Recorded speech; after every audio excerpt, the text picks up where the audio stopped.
Yo, I gotta say this, man. There's more rappers out there than just Kendrick Lamar. And I really gotta say, man, and you know, this is coming from me, who's a big Kendrick Lamar fan. Alright? I'm a big Kendrick Lamar fan. I also like Drake. I like all these rappers, alright? But I gotta say one thing, man. There is obviously something going on right now where these are the only two rappers that we have been hearing about lately, which is Drake and Kendrick. Now, we've always been hearing about these rappers, especially since the rap beef. But, I mean, and who better yet than covered this than me, man? Come on. I've been on TMZ talking about this particular topic. But I gotta tell you, man, so what? Kendrick dropped a song. He didn't even drop a song. He dropped a feature.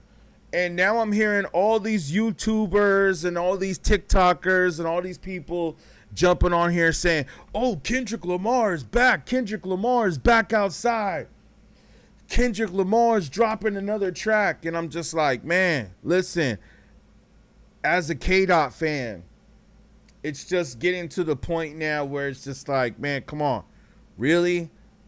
Like, these are not the only two rappers out here.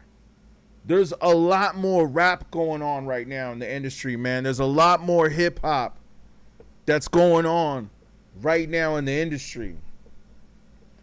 And I really have to say that I wish that more people would talk about other things that are going on in rap. You know, like for instance, before I jumped on here today, and by the way, I just got back into the country. I got sweated just trying to come back through customs. For those of you that know, I was out of town for my birthday. And, yeah, man, I came back from customs. And they didn't want to let me through customs. They were acting like, well, you know, I think this one female cop, and this is, I know this is a whole off subject, but I just got to say real quick, I think this female border patrol at the U.S. Customs just, maybe she just did, I don't know. I don't want to make it sound like it was racist, but it kind of felt like that.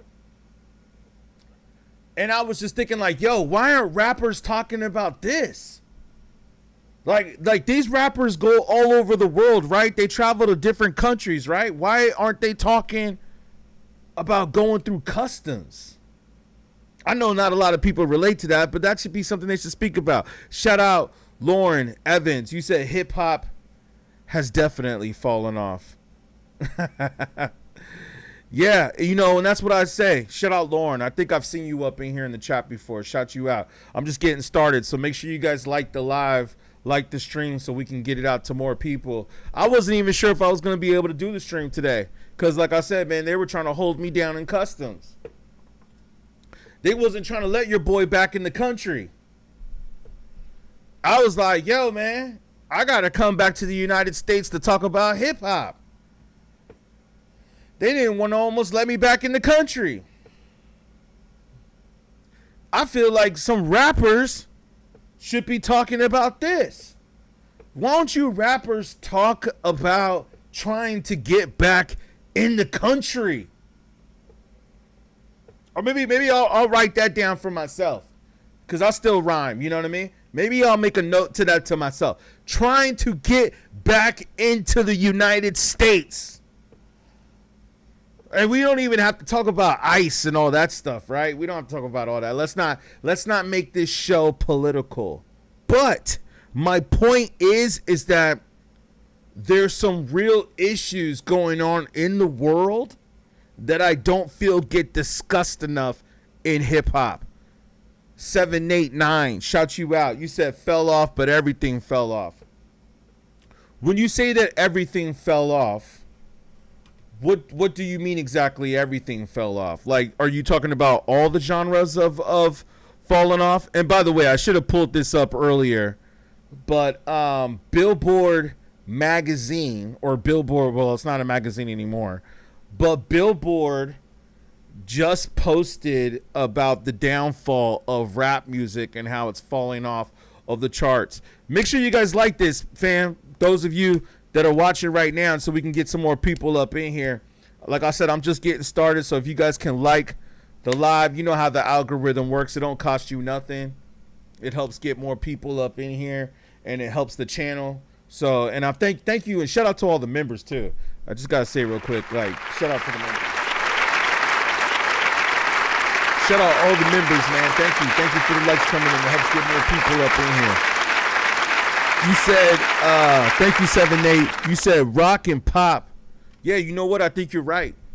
I think you're right that it's also rock and pop, because like I said, I just read this thing on the Billboard charts where it was basically saying that the music that's really thriving right now is Latino, Latino music, whether that be, whatever's going on with Bad Bunny and all that, maybe Shakira. I mean, come on, she just did the World Cup and all that too, right? So, yeah, you got the Bad Bunnies, the Shakiras, dance. I don't know if really pop has been trending. You know what I'm saying? But they definitely were talking about K-pop. K-pop was definitely trending. Played that 355 Spider. Well, I'm also streaming on some other platforms, so if I play that, it might get flagged. But you know what I'm going to do, Abraham? I'm going to put that in my notes. When you guys request songs, I usually will put them in my notes, and I'll go back and look later, because I'm putting it right here on my Google too, just to let you know. I mean, is this a rapper or is this a Ferrari? I mean, I like Ferraris, man. I love Ferraris. Ferraris is one of my favorite cars, so that's what's coming up. If you got the hookup on a Ferrari, hook it up, man. Hook it up. I'm looking to buy a Ferrari, so hook it up. By the way, also thinking of quitting my job and doing hip hop full time. I can't take this anymore, man. Just like the whole slave mentality that's going on out here in the United States, side though. So yeah, man. Thank you. Shout out to all the members. Shout out to everybody. I'm gonna do this full time, and my goal is just to be able to be comfortable, have a higher lifestyle, and be able to buy a Ferrari. So keep that in mind if you guys got the hookup. Jet Life, you said Spitta. Rap was a CIA creation, user 3 said. No, it wasn't. It wasn't. And I can speak on that. But you know what, though? I'm glad you brought that up, because we definitely talk about the conspiracy theories, which people want to mention a lot. But you know what's so interesting about conspiracy theories is that a lot of them are true, such as Diddy. A lot of people were talking about what Diddy was doing back in the days, and it became true. But let me say this. I think you're right. And thank you for the likes coming in. Let's see if we can get it to 100. Let's get it to 100 likes so we can get more people up in here. You said you're not an expert, just your one take. I feel you. Yeah, what I think is that basically this is what it is, man. What I think is that hip-hop started in the Bronx with Kool Herc, like they said, in 73, right? And I'm so glad you brought this point up, because most of the time, this is what I want to speak about. Yeah, just got to make sure that they're not the FBI is not outside. This is what I want to speak about, because you're right. There's not a lot of people that cover this hip-hop journalism space that speak about the government influence into hip-hop. Which kind of reminds me that this other person had just brought up on one of my chats the other day. They said that they believe that religion and Christianity had taken over hip-hop. That's a whole nother subject. We'll cover that one later. But let's focus on the government, right? I like what you said right there. What I believe is that hip-hop started in the Bronx in the early 70s, 73 to be exact, when the Knicks won the championship, which is also kind of ironic. Last time the Knicks won the championship. But it started in the Bronx in 73, right? But what I think is what happened is that, and I was there for, I mean, I wasn't there when the birth of hip-hop started, but I started realizing it maybe when hip-hop was in its teenage years, right? And when hip-hop was like in its teenage, early 20s, maybe around its 20s or something, I got to experience hip-hop. And I got to tell you, at that time was the golden era of hip-hop, as I've always said. But the other point that I want to make is that I believe that at a certain time, the record industry executives, and let me try to watch my words without saying anything that's too controversial, the record industry and the labels basically found a way to where they can make money off of this, right? They found a way that they can make money off of this art form. And so they went in and they manipulated it and they changed it. And they told the rappers to rap about this and to rap about that. Ice Cube says this. You feel what I'm saying? You feel what I'm saying, User 3? Khalid, the fall off was hip hop, and it was easily album of the year. AOTY, was that an album of the year or some album? B Work, We Work, Schoolboy Q, final album, gonna be great for hip hop. Again, I had Oxymoron on repeat. Oxymoron is a dope album. Yeah, The Real Diana Prince, thank you for your comment. And they ended conscious rap. You're absolutely right. Yeah, albums of the year, the fall. Exactly. You see, we're going to be the YouTube channel that speaks about this. And TikTok channel. Shout out to those on TikTok. Shout out to those on YouTube. Shout out to those on Facebook. And shout out to everybody that supports the channel. Thank you for the likes coming in. Thank you for the members, too. You guys really helped me put gas in my car and food on the table. So thank you. Thank you for the follow, Khalib. I thank you. Dougie Otis, Madlib, and your Old Duke album. Yeah, Madlib is definitely underrated. Shout out Hammer for the follow. I appreciate you. Yo, let me tell you like this, man. They said, yes, and you were absolutely right. You were absolutely right, Diana Prince. I was going to say Diana Ross. But Diana Prince, you're absolutely right. They decided not to sign any more conscious rappers. Because let me tell you something, man.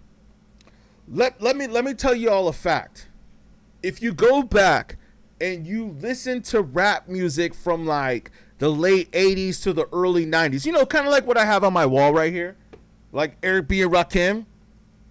Like, go listen to Eric B. and Rakim. It came out, what year did it come out? Was it 86? Let's look it up. Paid in Full. Eric B. and Rakim. And remember how they used to put the DJ before the rapper? 1987, yo. 1987. Let me just clarify that. Yeah. Woo. Came out this month, July. My birthday month. Came out in my birthday month, July. 1987. Even better. Yeah, shout out to Kid and Play. You know, Kid follows me on Twitter. Shout out to Kid and Play. Native Tongues. Yeah. Man, y'all got some good comments coming in here on the TikTok. What's up? Let's make sure I got this coming in on the stream, man. What's good? That was hip hop. It was all about the DJ. Yeah, you telling people like Tyler and Tekka aren't doing great things right now? Tyler's my boy, yo. I knew Tyler before he became famous. I knew Tyler, the Creator, before he became famous. I regret not doing an interview with Tyler, the Creator. You know what's funny is that I met Tyler, the Creator, before he was famous, and I didn't think he was going to be as famous as he became. I don't think Freddie Gibbs gets the recognition he deserves. I thought, yeah, you're right about Freddie Gibbs. I agree with you. Yeah, when I met Tyler, And by the way, I didn't just meet Tyler. I was working with him. I was working with him and his crew in Odd Future. This is back when he was with, like, part of Odd Future. So you know, this is a long time ago. And I thought their music was cool, but I didn't think they were going to be that famous. Had I known that Tyler the Creator and Earl Sweatshirt were going to be that famous, I mean, you can go to my YouTube channel right now, though. You'll see I have an interview with Earl Sweatshirt because Earl knew what was up. Earl knew what was up. But, yeah, Tyler, I didn't know Tyler was going to be that famous, yo. Like, I had the whole opportunity to, like, film a whole hour and a half of Tyler the Creator just doing stupid shit that would be so viral right now on YouTube. It would be so viral because we were backstage and, like, hanging out at this place, and he was just doing all this dumb shit. He was, like, playing video games, doing all kinds of shit. Where I was just like, yo, man, if I knew that this kid was going to be as famous as he became, I would have filmed that. I would have filmed when we were chilling. I didn't know Tyler was going to be that famous, man. So that's what kind of influenced me to do beatGrade, was because I was like, yo, I'm hanging around a lot of people who, like, became super famous. You know what I'm saying? Like, I got some people that are like, you know what I'm saying? Okay, hold on. Hip hop means to know its form of intelligence, Tanika says. Absolutely. 100%. 100%. Yeah, shout out Khalib. You said you grew up with hip hop. There was no old heads back in the day. Yeah, the real Diana. Yeah, you're right. Tanika, you say it fell off. I agree with you. I mean, the interesting thing is that majority of people that say that it fell off is right. Thank you for the shout outs. And thank you for the likes coming in. And I agree with you again. Just I want to repeat that on Freddie Gibbs too. Hip means to know. It's a form of intelligence. There you go. That's a good point. I had to come back and read that one. Bro, Cole and Drake are dropping. I don't think hip hop fell off, yo.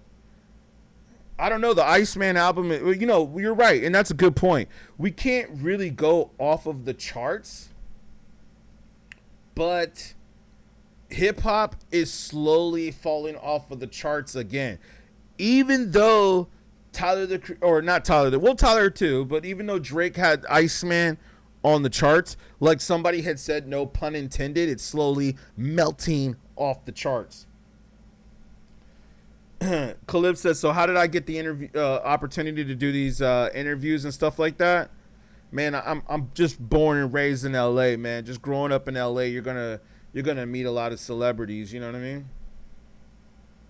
You're gonna meet a lot of celebrities when you're from LA. It's just the way the game goes. It's like you see celebrities in LA, you don't even get fazed by it. It's like, oh, whatever. Oh, there's Kim Kardashian over there or whatever. Or like there's so-and-so. Or Jay-Z and Beyonce over there. Like, whatever. Like, who cares? You know what I mean? That's just part of, like, I went to school with famous people. I went to school with Urkel. You know what I mean? Steve Urkel, me and him were like homies in high school. Never underestimate the felt the same. Okay, I like Flying Lotus. Flying Lotus is from the hood. Flying Lotus is from the hood. Authentic original hip hop.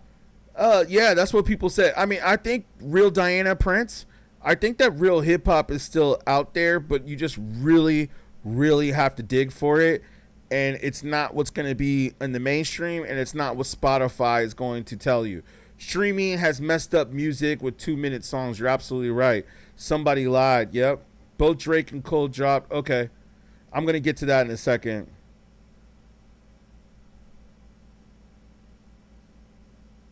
We arguably had the best beef in hip-hop history. Yeah, I agree with you. Kodak or Kodak fell off. You know what I'm saying? You're from Houston, Khalib. Okay, shout out Houston. H-Town in the house. I listened to Don Toliver before he got famous in 2019, so I think that's cool. Yeah, it's always good to know about artists that become famous before you think they're, you know, before they become famous. Like Kanye West, I was listening to before he became famous. Tyler, the Creator, Post Malone, Kendrick Lamar. You know what I'm saying? You're telling me the big three aren't good because of media? Unnamed sorcerer. Oh, that's an interesting name. Unnamed sorcerer. Let me come to your comment. Sorry if I don't get to. I mean, your guys' comments are coming in fast. Thank you. Let me make sure I try to get to all the comments because you guys are making some good points, and I want to make sure that I see you and I hear you. Razkaz is definitely dope. The big three. Let me speak on that real quick. J. Cole, Drake, and Kendrick are definitely trash. Or no, I'm just kidding. They're not trash. They're definitely dope. But Kadak says, or Kadiak, you say the music is trash now. Trap killed it. I kind of agree with that. Some other people said the South, Southern music, Southern hip hop killed it. Streaming. That's what I wanted to come to the point to. You're absolutely right with streaming. Like, I was just listening to some YouTubers or streamers, whatever you want to call it. And what I find really interesting is that they talk about the streams more than they talk about the music. You know what I'm saying? Like, that's the funny part now. Like, I remember when we were growing up and when we were listening to hip hop, we didn't give a shit how many records the person sold. Hence, Wu-Tang Clan, 36 Chambers. You know that Wu-Tang 36 Chambers, don't quote me on this, but I'm just going to say it real quick. I think it took them like a year or plus to finally go platinum. The first Wu-Tang album, 36 Chambers, which today is considered a classic, took about a year to go platinum. I know it took at least around a year to go platinum. Maybe longer. And I think a lot of people can say that that is a certified classic. Right? I mean, the guys, they performed at Madison Square Garden in the halftime show where they came back and Homeboy did the tip. You know, classic. The tip where the Knicks won the fight or they won that game, which basically helped them to win the finals. Wu-Tang performed at that halftime show. Right? The real Diana Shaolin, yes. So it's like we can all say that that is a classic album. But the funny thing is that I remember back then when Wu-Tang came out, and I remember first seeing that album cover. And I was like, I saw it on a cassette tape. That's how far back with hip hop I go. I remember listening to it on a cassette tape, and I was like, yo, what are these dudes about? Like they covered all their faces. You couldn't see none of their faces on the album cover. And I was like, yo, what are these dudes about? You know what I'm saying? And my point is that we did not care how many records these people sold. What we cared about was the music tight or not? Billy Rats, you said you remember going to Sam Goody for the release of What You Want by 9. Yep. I remember those days too. Sam Goody, I'll be up there too. And also the Warehouse music. And, this is like before Best Buy was even around. Wu-Tang's for the children, exactly. Rap isn't received well, if anymore, if it don't got a catchy hook. Yep, I agree with you. Like the Spin That with Young Miami. You know what I'm saying? Shout out to the W's. Yeah, the Spin That is like, the hook is catchy, but the verse that she kicks on that is trash. I'm not saying old school isn't legendary, but I feel just because something is big doesn't mean it's bad. Like what? I don't think it's bad either. Fun fact, Wu-Tang Clan versus Common and Freestyle Fellowship on the Wake Up Show. All right, we'll have to look that up. I'm not sure I even heard about that, but shout out to Freestyle Fellowship, Micah 9, AC Alone. You must be from LA, because the only people that know about Freestyle Fellowship are usually from LA. Hip hop is magic. It should never happen in the condition it was created. Yeah, I agree. I agree with that, because personally I feel like J. Cole is the best lyricist out there. Don't nobody listen to that coworker music y'all listened to back in the day, Zunk. Why you call it coworker music? Diabolic and horrific poverty in the South Bronx was burning. Yeah, they had to come with the. That's not really true. It's so funny, and I'm glad that you said that. The dude that called me Unc on here. I'm glad you said that because what's so funny is that before I jumped on this stream, I hear nothing but golden era music trending on TikTok. That's the funny part. Everybody's doing dances to like LL Cool J or who else? Or Ice Cube or Tupac. You know what I'm saying? Like everybody's doing dances to these rappers who came out in our generation. So it's like the music has never died. The music has never went out. You know what I mean? Like, not to mention that I said this in a point earlier too. All the commercials that you see usually are playing music from the golden era. They're not really playing music that's coming out from this generation. This music comes and it goes, man, like fast food. It's fast food, dude. Look at Playboy Carti, man. Like, let me give you an example. Look at Playboy Carti, because I listened to it too. This dude dropped the album I Am Music, which one of my homies clowned it and said, no, he is trash. Is anybody talking about that album today? No.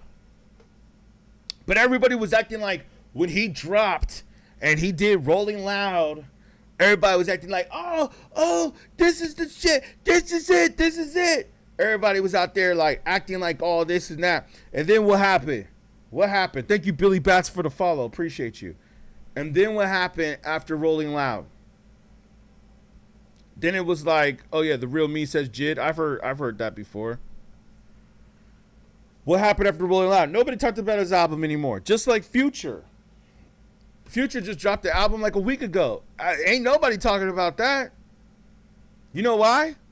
Because it's trash. That's why. Social media addictions have gotten in the way of music, and they ain't talking about enough. Exactly. I couldn't agree more. Geometry theory.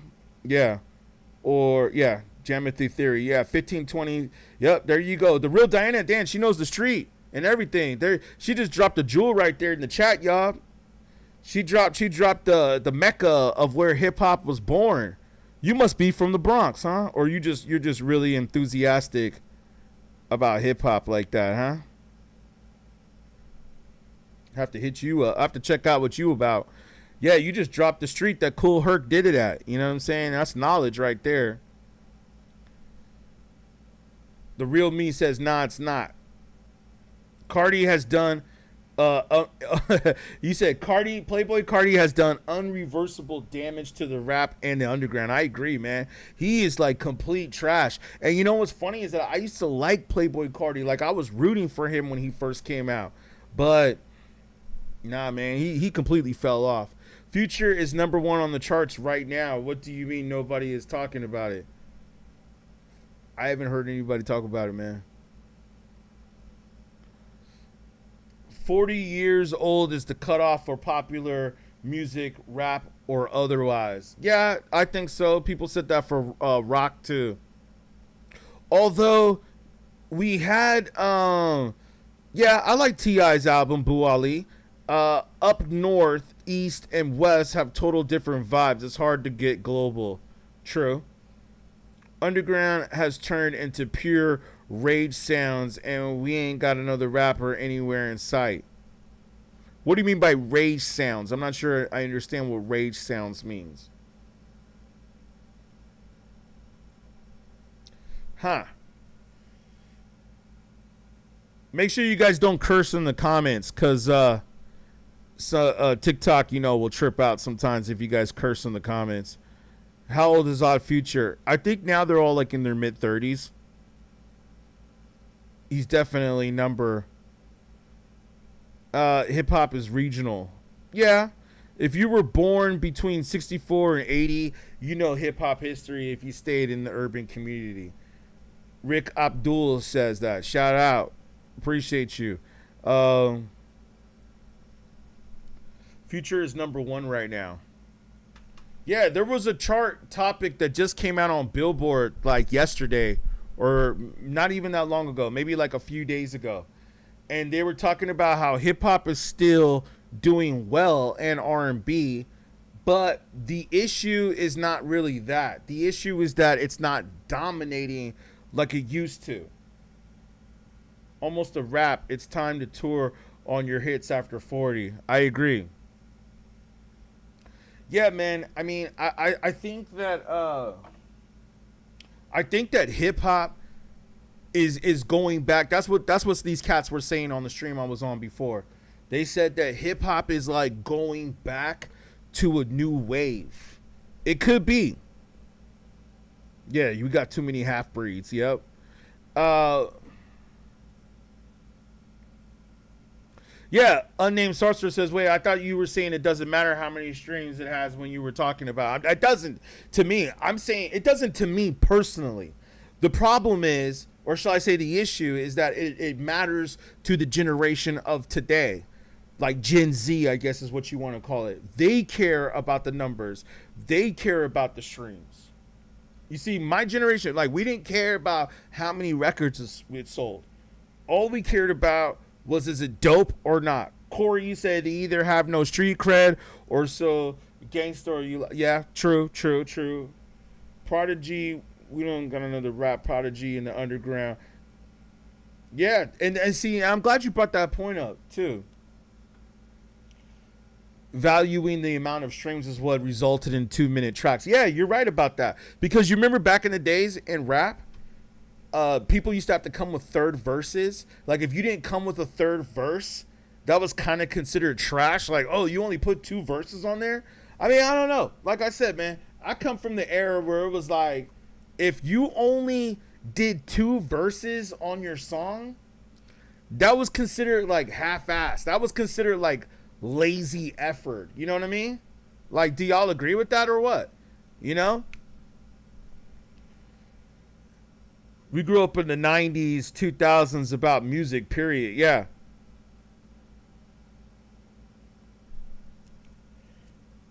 Is this to me or to someone else? You said, then why do you care about how one was talking about Future or how he wasn't on the Billboard? I didn't say Future was on the Billboard or not. Somebody else had said that in the comments. I've always said that Future is trash.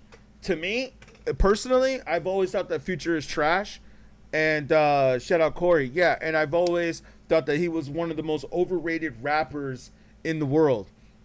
And I think it's starting to show. It's starting to show that Future really is just trash, because I don't think that anybody really bumped his album, and that's what I'm saying. But like, he gets this hype, you know, like everybody acts like, oh, Future's dropping, and then it's like nobody gives a shit, because they were like, they're more hyped about the name and the image and all this stuff, but they're not really putting out substance. You know, it's like you go to McDonald's, you know what I'm saying? And I don't really eat at McDonald's anymore, but it's like, say you go to McDonald's, right? And you're like really hungry.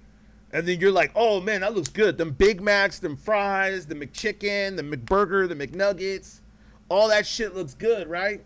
And then once you buy it, and you know, McDonald's is like expensive now. McDonald's ain't cheap no more. So it's like, you go to McDonald's, you spend like 20, 30, 40, 50 bucks, especially if you're buying food for other people. And then after you eat that, don't you just feel like crap afterwards? Like you feel like, oh, like your stomach hurts.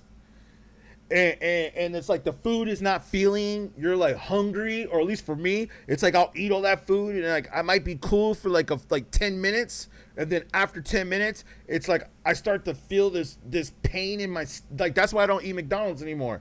And then plus I'm hungry again like 20 minutes later. It's like the food was like not even real food.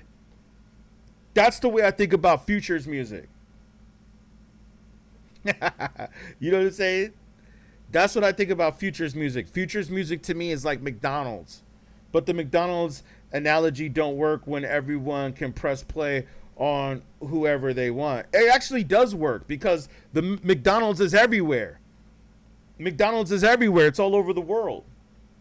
Like, speaking of when I was in other countries, I sometimes go to McDonald's in other countries just because it's like interesting to see the McDonald's menu. Like, if you go to Europe and you go to McDonald's in Europe, it's like they got potato wedges as fries, and they got the Royale. They call it the McRoyale, not the Big Mac. Shout out Chris Davis for the follow. Thank you.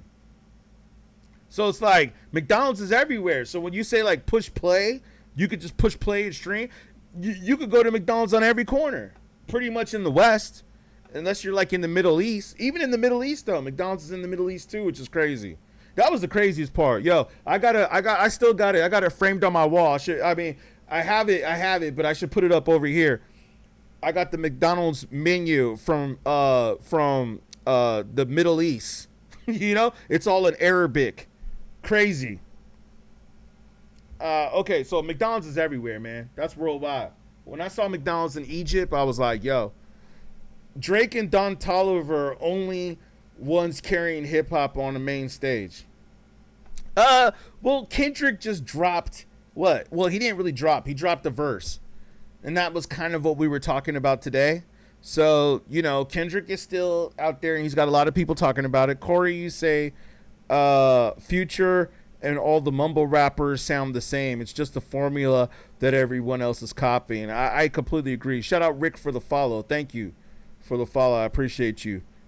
But the McDonald's energy. Okay, yeah. So there's no segregation on streaming.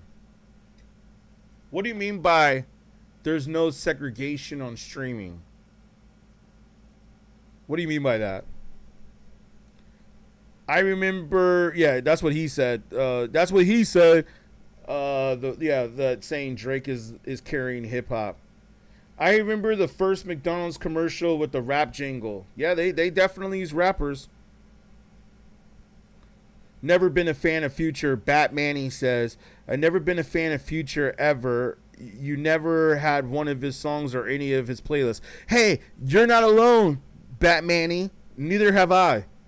Future's not even in my playlist. Actually, I take that back. I did like the album he did with Drake. The one that he did with Drake, What a Time. What was it? What a Time? Yeah.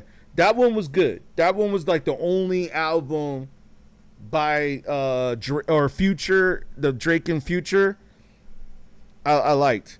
You know, the real Diana doesn't like Drake. I like Drake. Listen, I'm going to give credit where credit's due. You know what I'm saying? Like, there's some rappers out there where I will say, like, okay, I will give credit where credit's due.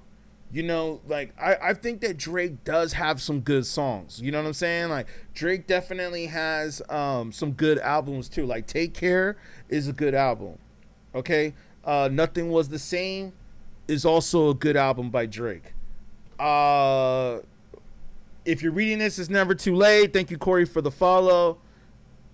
You know, he's got some good albums. I can't take that away from Drake. Yeah, hip-hop ain't been the same, Rico.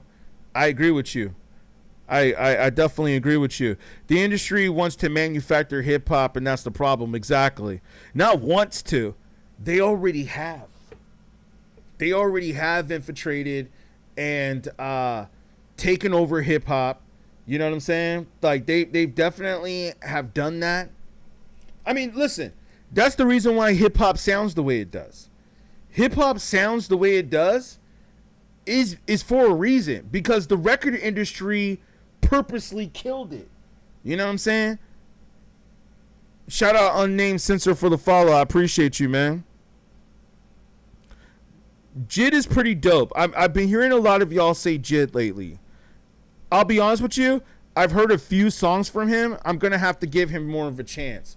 When he started rapping over the Miss Fat Booty by Mos Def, I know that was a while ago, but when he did that, I kind of couldn't take him seriously after that.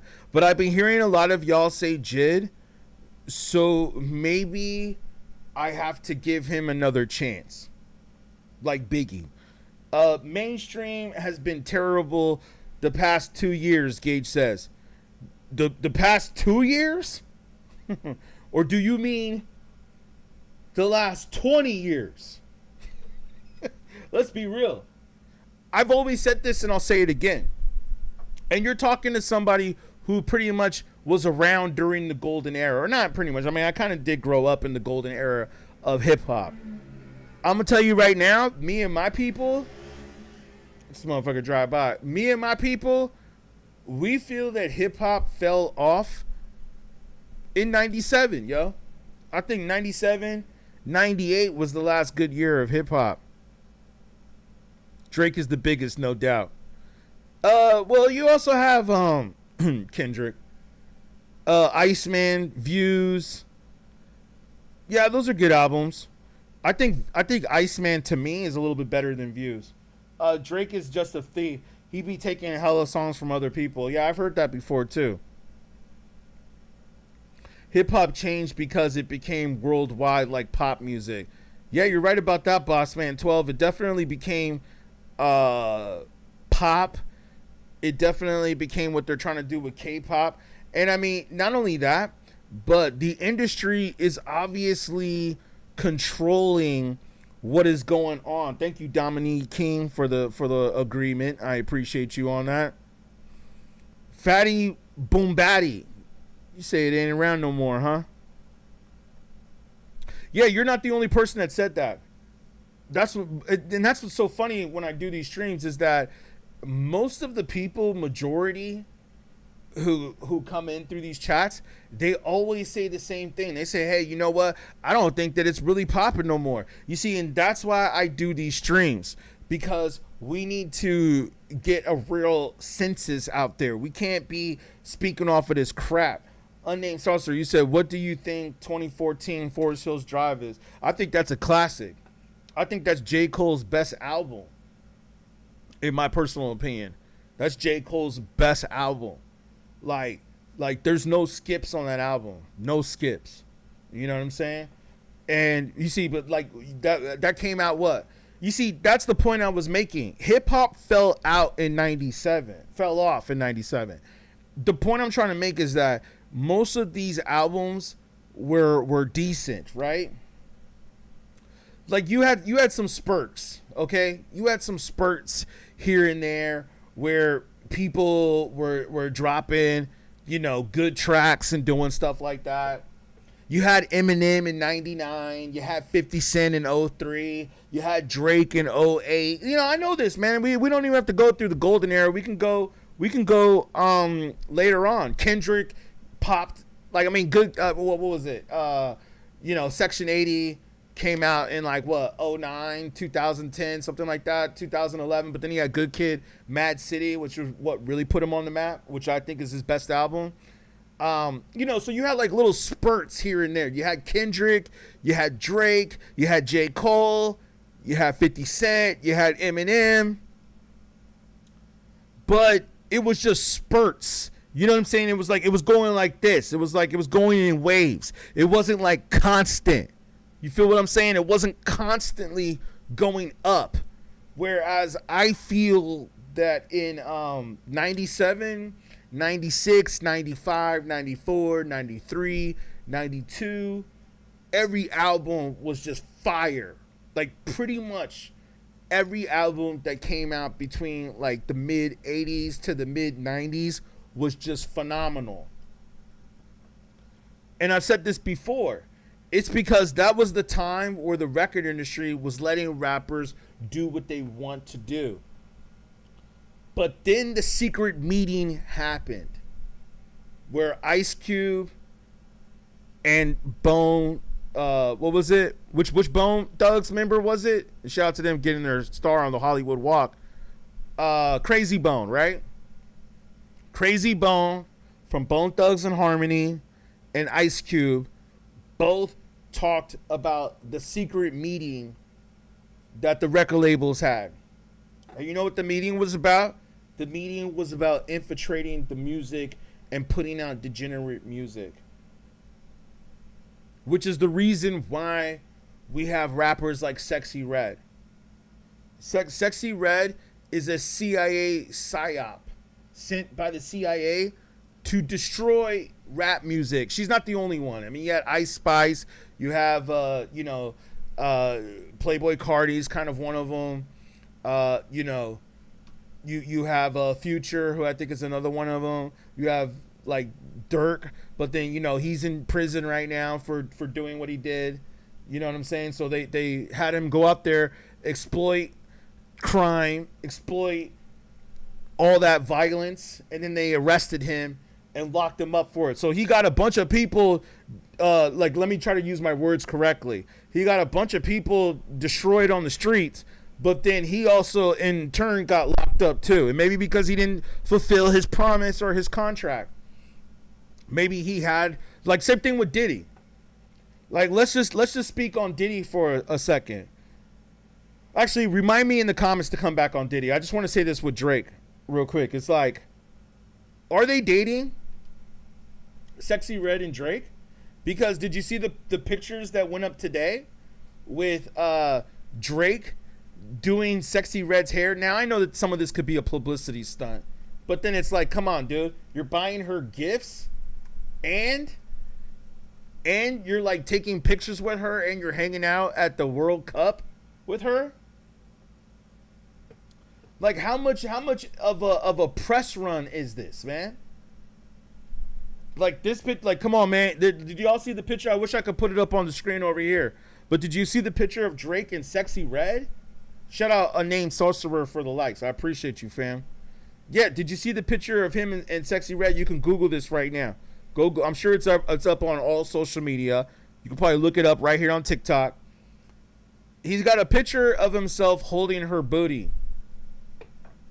And I said, are they dating at this point? Because this is just getting way too intimate for me. And the other point I'm trying to make is why does he keep promoting Sexy Red so much?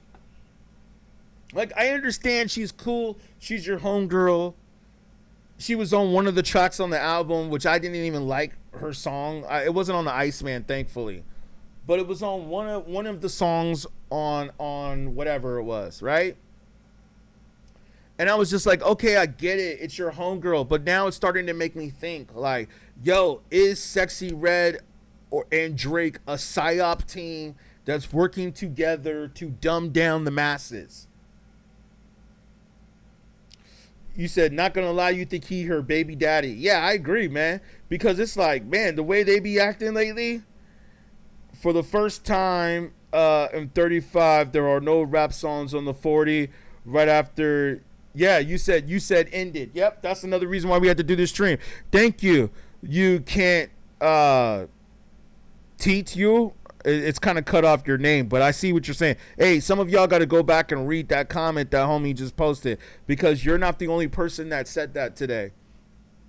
Right after the USAID or whatever ended, hip hop again fell off the charts. And even though Drake has albums or songs on the charts, it's slowly falling off. Thank you for the follow, and thank you for sharing the live, man. That's what helps get more people up in here. Unnamed Sorcerer, you said, can we do an album battle? You name an album from back then and I'll name one from now and we'll see. I mean, we could do that, but I already know that most albums from back then are going to blow away all the albums from today. Even from Kendrick and Drake. Mostly all of the albums from back in the 90s will blow. I can name a rapper right now, OC, who probably a lot of y'all don't even know, but OC, Digging in the Crates, his album blows away practically all of the rap albums that came out in the last 10, 15 years. And his album dropped in 95, probably the best year in hip hop. I mean, yeah, you guys should definitely name a few of your albums, man. But it's just there's no compare, and I can tell you why. Yeah, Shug Mug says you literally was just bumping OC in the car today. See how we're all connected? See, it's a reason why you jumped into this stream. Everything's connected. We're all on the universal wavelength. You feel what I'm saying? Yeah, man, OC, Time's Up is still a classic to this day, dude. What did he say in Time's Up? This came out in what, 95? What did he say in Time's Up? He said rappers are in danger. yo. Rappers are in danger. He was already saying this back in 95, yo. Think about that. Think about that. That was like what? That was like Jay-Z. Jay-Z just did the Reasonable Doubt tour, 30-year anniversary. This album came out before Reasonable Doubt. This album came out before Jay-Z was even known. OC. Look up OC. OC. I don't know what it stands for. I can look it up. I just always know about OC. But just look up OC digging in the crates and you'll find him. Or OC Time's Up. You know, they used one of his songs in 8 Mile. Put it like that. Which a lot of people consider one of the greatest hip hop movies. They used one of OC songs in 8 Mile when Eminem was battling. They used one of his beats, Time's Up. But like I said, man, and I'm glad that Eminem put OC in 8 Mile. Right? People don't even know who OC is your favorite rapper's favorite rapper. Like everybody who's like Eminem is their favorite rapper. Well, OC is probably one of Eminem's favorite rappers, all right? Put it like that. That's who OC is. He's one of Eminem's favorite rappers. And I know he is because I believe that all the music you heard in 8 Mile, Eminem was basically telling you who his favorite rappers were or are. That's why he put their music in 8 Mile. You know what I'm saying? To let you know that these are the rappers I grew up listening to. Okay? So my point is that OC was already saying back in 95, which was before Jay-Z. Okay? Nas was already out. Nas had already dropped Illmatic. And I do have Illmatic right here. I do have Illmatic. But Nas was already out, right? He already dropped Illmatic, and then OC came out. So that's what I'm saying, man. That time period between 92, 93, 94. Woo! Oh. You talking about The Chronic, Dr. Dre, Wu-Tang Clan, Nas, OC, Outkast. Come on, yo. Come on. Game, everyone else don't care. Yeah, I agree with you on that to a certain degree. Well, J. Cole, I'll throw J. Cole in there, and there's probably a few others that I'm forgetting, but J. Cole, you know, if we're talking about on a mainstream level, you know what I'm saying? Hip-hop belongs to NYC, like Go-Go belongs to DC, and funk belongs to Ohio, techno belongs to Detroit. Okay, but what about LA? I'd say that we put our mark in hip-hop. Come on, man. NWA, Dr. Dre, Straight Outta Compton, you know, The Chronic. Come on, man. Ice Cube. I've seen most videos input me on a lot of rappers that came before him. He's a student first. Yes, you're absolutely right. And that's why Eminem at 96 is so good. Is because he's a student. Do you have y'all not noticed that most of the rappers that are successful are rappers that study the game? They study the history before them. And the split album with Outkast, yeah, the double CD, the Love Below with the speaker box. I was thinking more Southern Playalistic, the first three, Southern Playalistic, Anti-Aliens, and Equimini. What a run, man. What a run. Bobby Blue says rap is an NYC thing. I mean, Kendrick Lamar's from LA, and a lot of y'all are talking about him being the rapper that's carrying the torch right now, even though some of y'all have said Drake. Unnamed Sorcerer, you said 2014. Okay, so you said To Pimp a Butterfly, Take Care, Good Kid, Mad City, The Eminem Show, The Forever Story, For You, Oh Damn, Scorpion. Damn, that's a lot of albums right there. Born Sinner, Get Rich. I could speak on all of those. Out of all of those albums that you brought up, Forest Hills Drive, Take Care, Good Kid, Mad City are the top three out of all those albums you brought up. Not Scorpion, not Damn, not the Eminem Show. The Eminem Show is not even Eminem's best album. That's not even. I think we can unanimously agree. Oh yeah, Planet Asia. Shout out David Williams for shouting out Planet Asia. Sorry, you said I'm done with hip hop. I was blasting Ben Mariachi. Hey, I just got back from South America, so they play that all out there. Thank you, Air Virgo, for the follow. I appreciate you. Let me say this, man. To go back to your point, Unnamed Sorcerer, how you said about those albums. Yeah, like the Eminem show, I don't even think that that's Eminem's best album.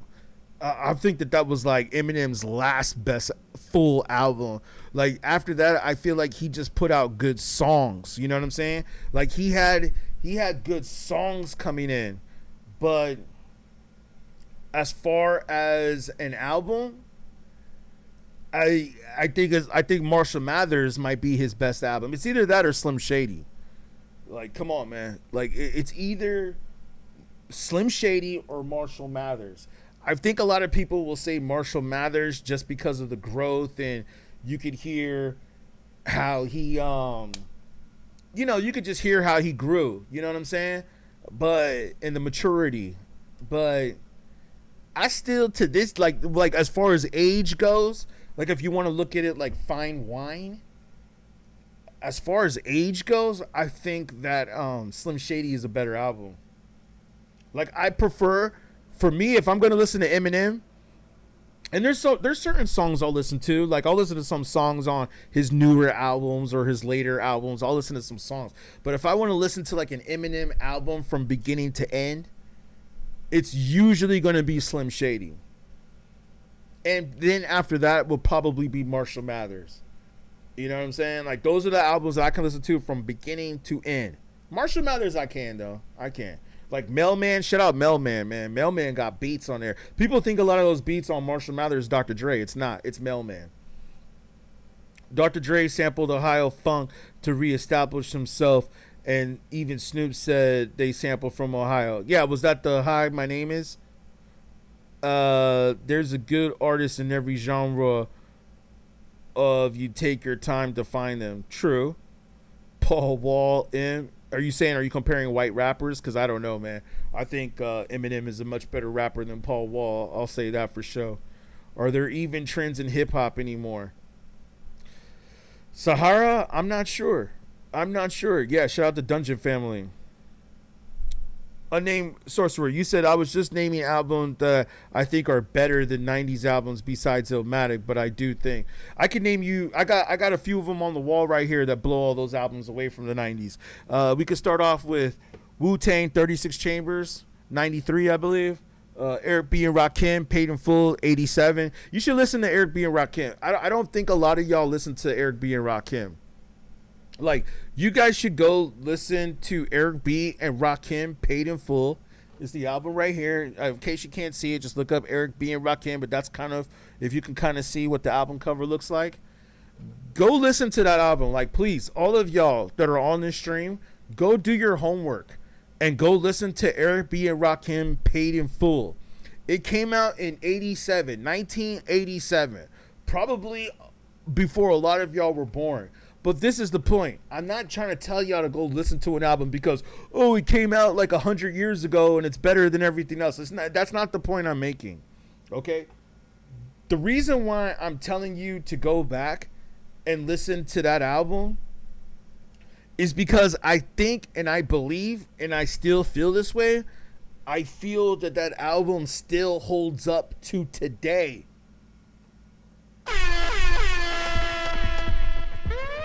You feel what I'm saying? Sound the alarm on that. I feel like the album still holds up to today, man.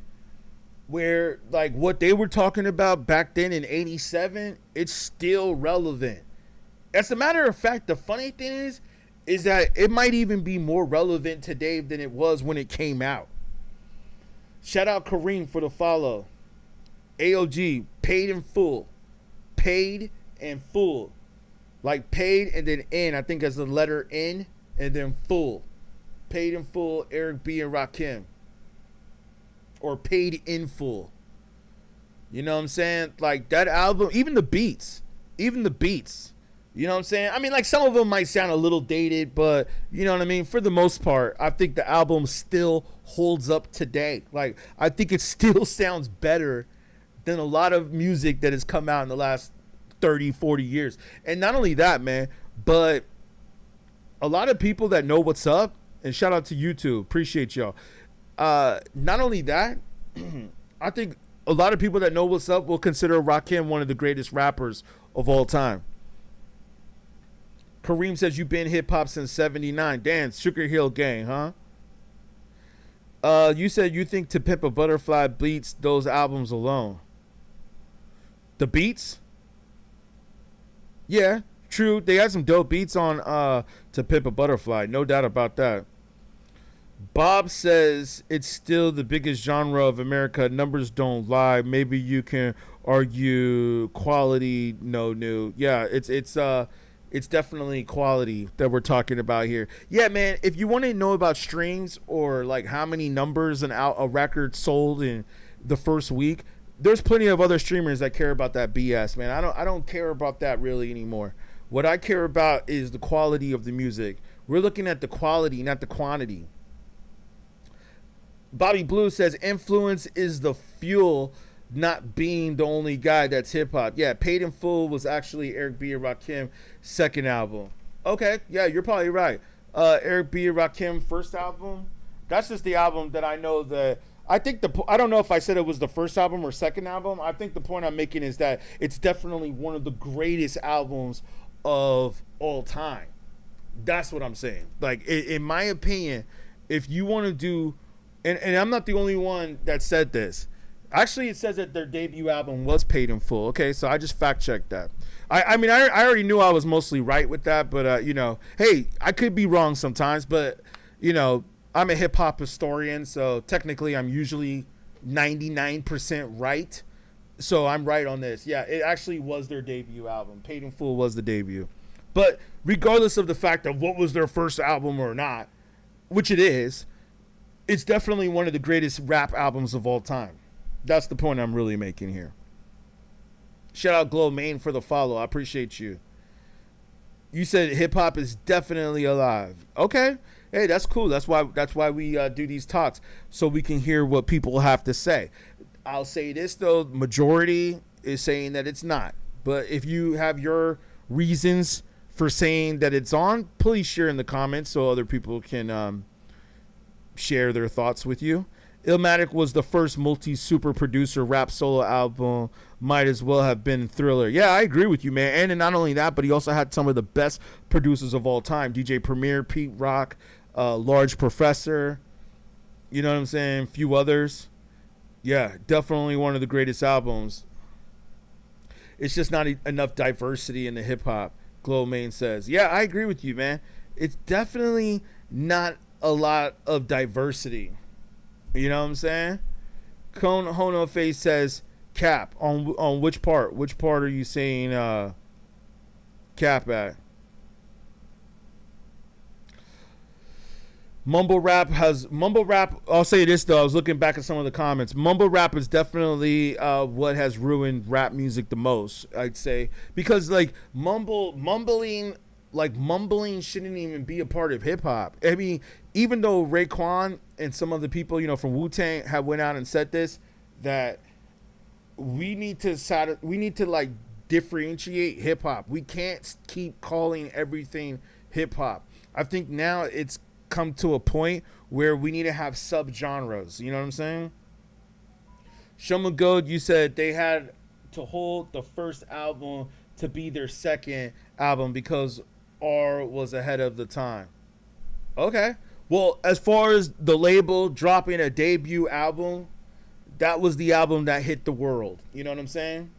And not only that, but that's the album that a lot of creditable sources will consider one of the best rap albums of all time. Make sure I'm coming in cool. To Pimp a Butterfly was artistry alone kills. I don't think Pimp a Butterfly is Kendrick Lamar's best album. I think it's Good Kid, Mad City. I don't think hip hop has fallen off. Kel86 says, you think it's more about hip hop has become dissected now versus before. No, I think the rappers are trash now. I think they're trash. Most of them. There's a few good rappers. You see, whereas before, I think a lot of rappers were dope. Because, and this is the point that I wanted to make to you guys. The point I want to make to you guys is that back then, rappers weren't getting paid like the way they are now. So they were definitely way more real. But Graduation, College Dropout, A Devil in a New Dress, you think you're better than those albums? Nah, not College Dropout. I disagree with that. You mean My Beautiful Dark Twisted Fantasy? My Beautiful Dark Twisted Fantasy is a great album. Yeah, not Devil in a New Dress. See, you're only naming one song off of My Beautiful Dark Twisted Fantasy. So if you're saying it like that, then that makes me think you just like that song. That might not be necessarily that you like that whole album. Okay, but yeah, it's a great album though. He's got a lot of great songs on there. Graduation is definitely dope. I would put Graduation over My Beautiful Dark Twisted Fantasy. But is that a better? I mean, are you talking about like albums that came out in the '90s? Like, and I don't really work with these dudes no more. I don't work with these dudes no more. But yeah. Thank you for shouting out Gangstar, Hard to Earn. Yeah, like I don't know if I could say that Graduation is better than Hard to Earn. Are you comparing to 90s, or are we just comparing to albums that came out before? Or let's just say 90s. Yeah, like I don't think that Graduation is a better album than Black Star. You know what I'm saying? I don't think that like Kanye's best albums are College, or not even College Dropout, Graduation, and My Beautiful Dark Twisted Fantasy. Those are his two best albums, okay? And those albums, to me,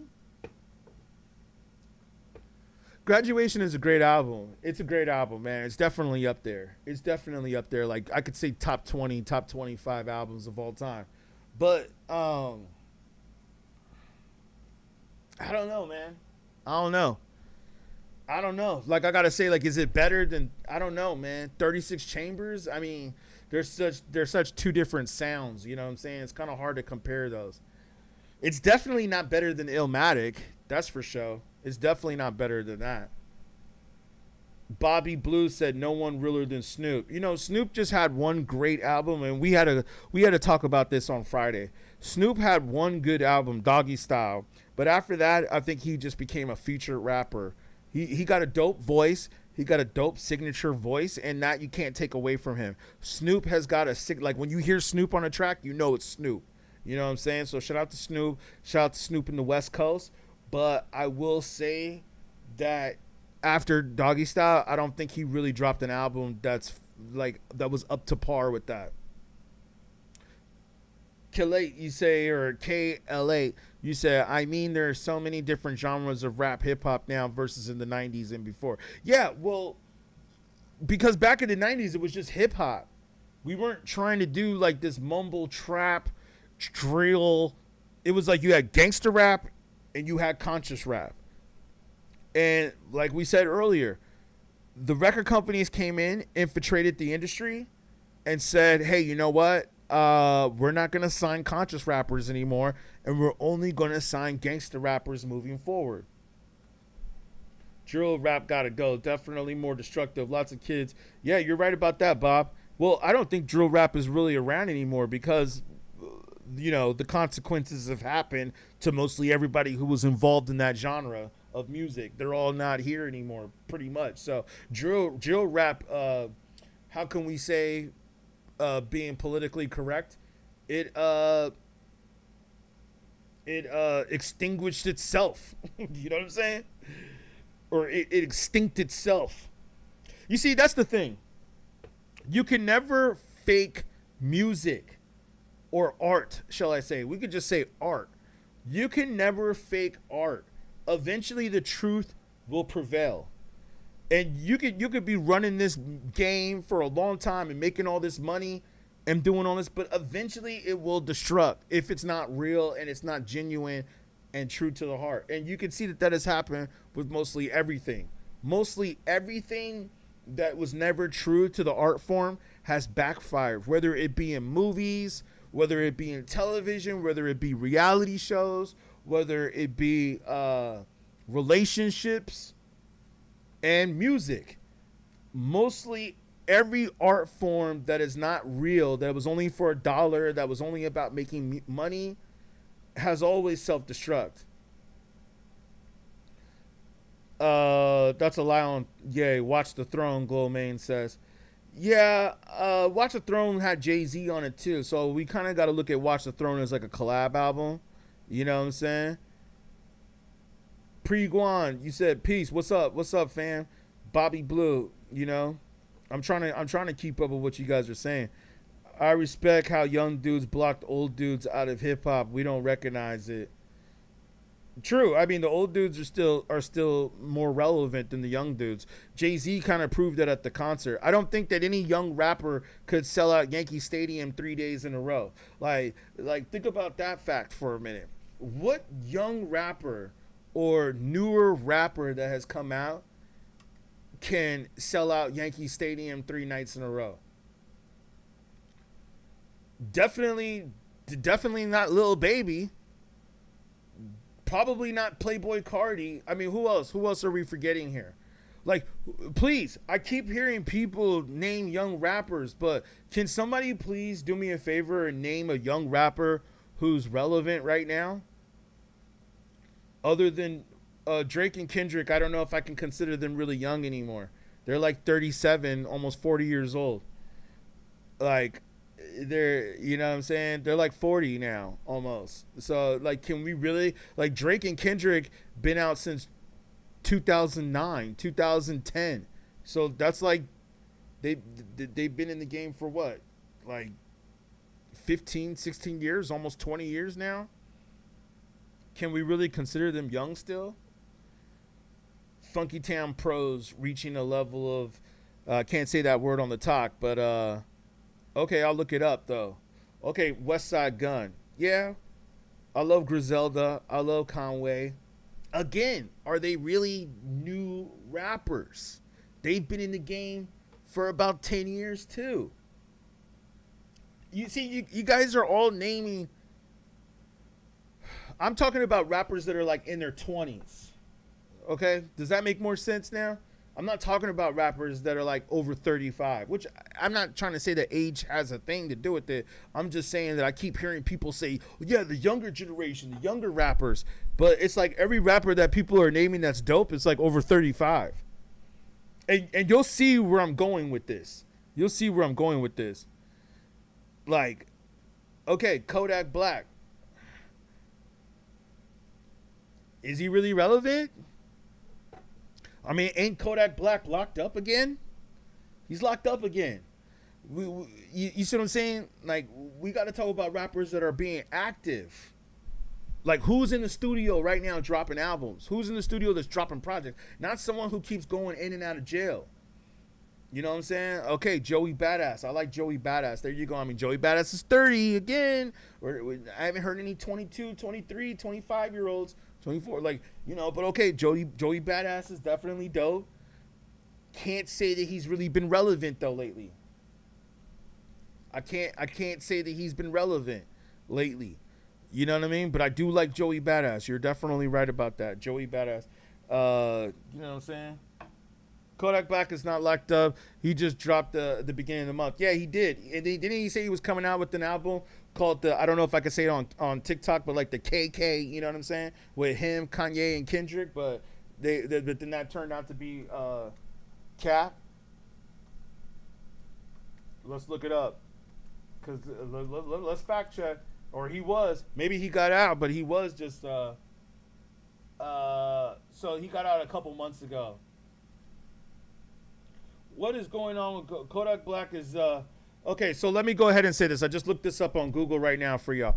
Kodak Black is currently dealing with a series of hold on, let me put it on the screen just so everybody on YouTube can see what I'm reading here. Okay, so according to what it's saying right now, Kodak Black is currently dealing with a series of stacked legal troubles and ongoing custody battles in Florida. The rapper was arrested twice in a single week in mid-May, once in Orlando on a felony trafficking charge, and again Broward County for allegedly evading law enforcement during a traffic stop. He has pleaded not guilty to trafficking charges and bonded out of jail. Okay, so he's fighting cases right now. I don't think you can really say that that's active. You can't really say that that's active. You know what I mean? Like that's not nah. You know what I mean? Like we got to have rappers that are like not dealing with legal troubles and that are not currently fighting child support cases and evading police. You know what I'm saying? Playboy and Yachty can sell out. Like, how are you saying? Even though they're trash, in my opinion, I think Travis Scott I like better. Playboy Cardi and Yachty. I don't think Lil Yachty can sell out anything. I think Lil Yachty has done Rolling Loud festivals. I don't think Lil Yachty has done a concert by himself where he is the main headliner like Jay-Z did. Like Jay-Z is a main was like the main headliner on that show, even though he brought other people out like Rihanna and Nas and you know all these other people, Slick Rick, and you know what I'm saying. And who knows? People said when he comes to LA, he's gonna possibly bring Kendrick out. Okay, so Jay-Z has brought a bunch of people out with him, but it was a Jay-Z concert celebrating his show, right? Whereas, I mean, Lil Yachty, I'm not even going to get into that, dude. I'm not even going to get into that. But I'll say Playboy Cardi. I think Playboy Cardi, man, y'all be saying some crazy shit sometimes. Playboy Cardi is definitely more realistic that he could possibly do something like that. But I think that nah, man. I don't think that Playboy Cardi could sell out 3 nights in New York. And I don't think that Playboy Cardi, maybe in Atlanta, because ain't that where he's from? He's from Atlanta. So I think that he could, but I don't think that he could do New York or LA. You know what I'm saying? Hold on for a second. Hey, I'm just reading you what the Glow Main. I'm just reading you what the report is. Yeah, Denzel Curry. I hear a lot of people saying that about Denzel Curry. I'm just reading the report of what it said right here on the news.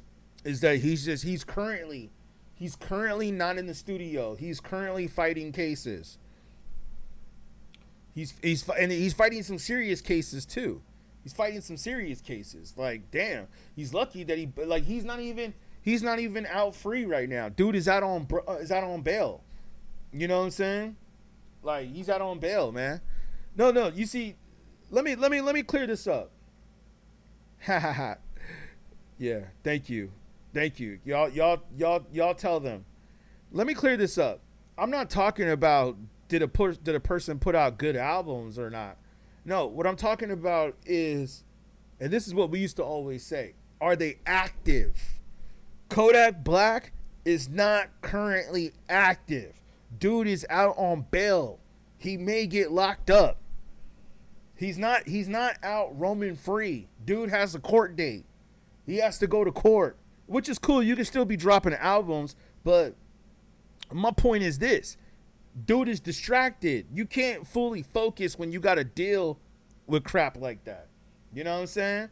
So, you know, exactly. And that is what, and I like Kodak Black. Don't get me wrong, man. Like, as far as like these younger generation rappers, he's cool. You know what I'm saying? And let me look something up too real quick. Let me look something up real quick. And again, Kodak Black is like 30 years old. You see, again, like, let's just state the fact. I've asked you guys multiple questions about what are the young rappers that you were talking about, and every rapper that everybody has named, yeah, Dawn says fell off. Yeah, every rapper you guys have named is about 30 years old. At the youngest is 30 years old. You know what I'm saying? So, including NBA. Well, NBA may be okay. NBA is a better situation. He's 26. I'm glad you brought him up. Now, he's definitely the younger generation. But you see, that's only one. That's only one. Hold on, let me grab that. Yeah. That's only one rapper. But let's be honest, y'all. Mostly everybody who listens to NBA YoungBoy, it's gonna be really interesting to see what happens with him.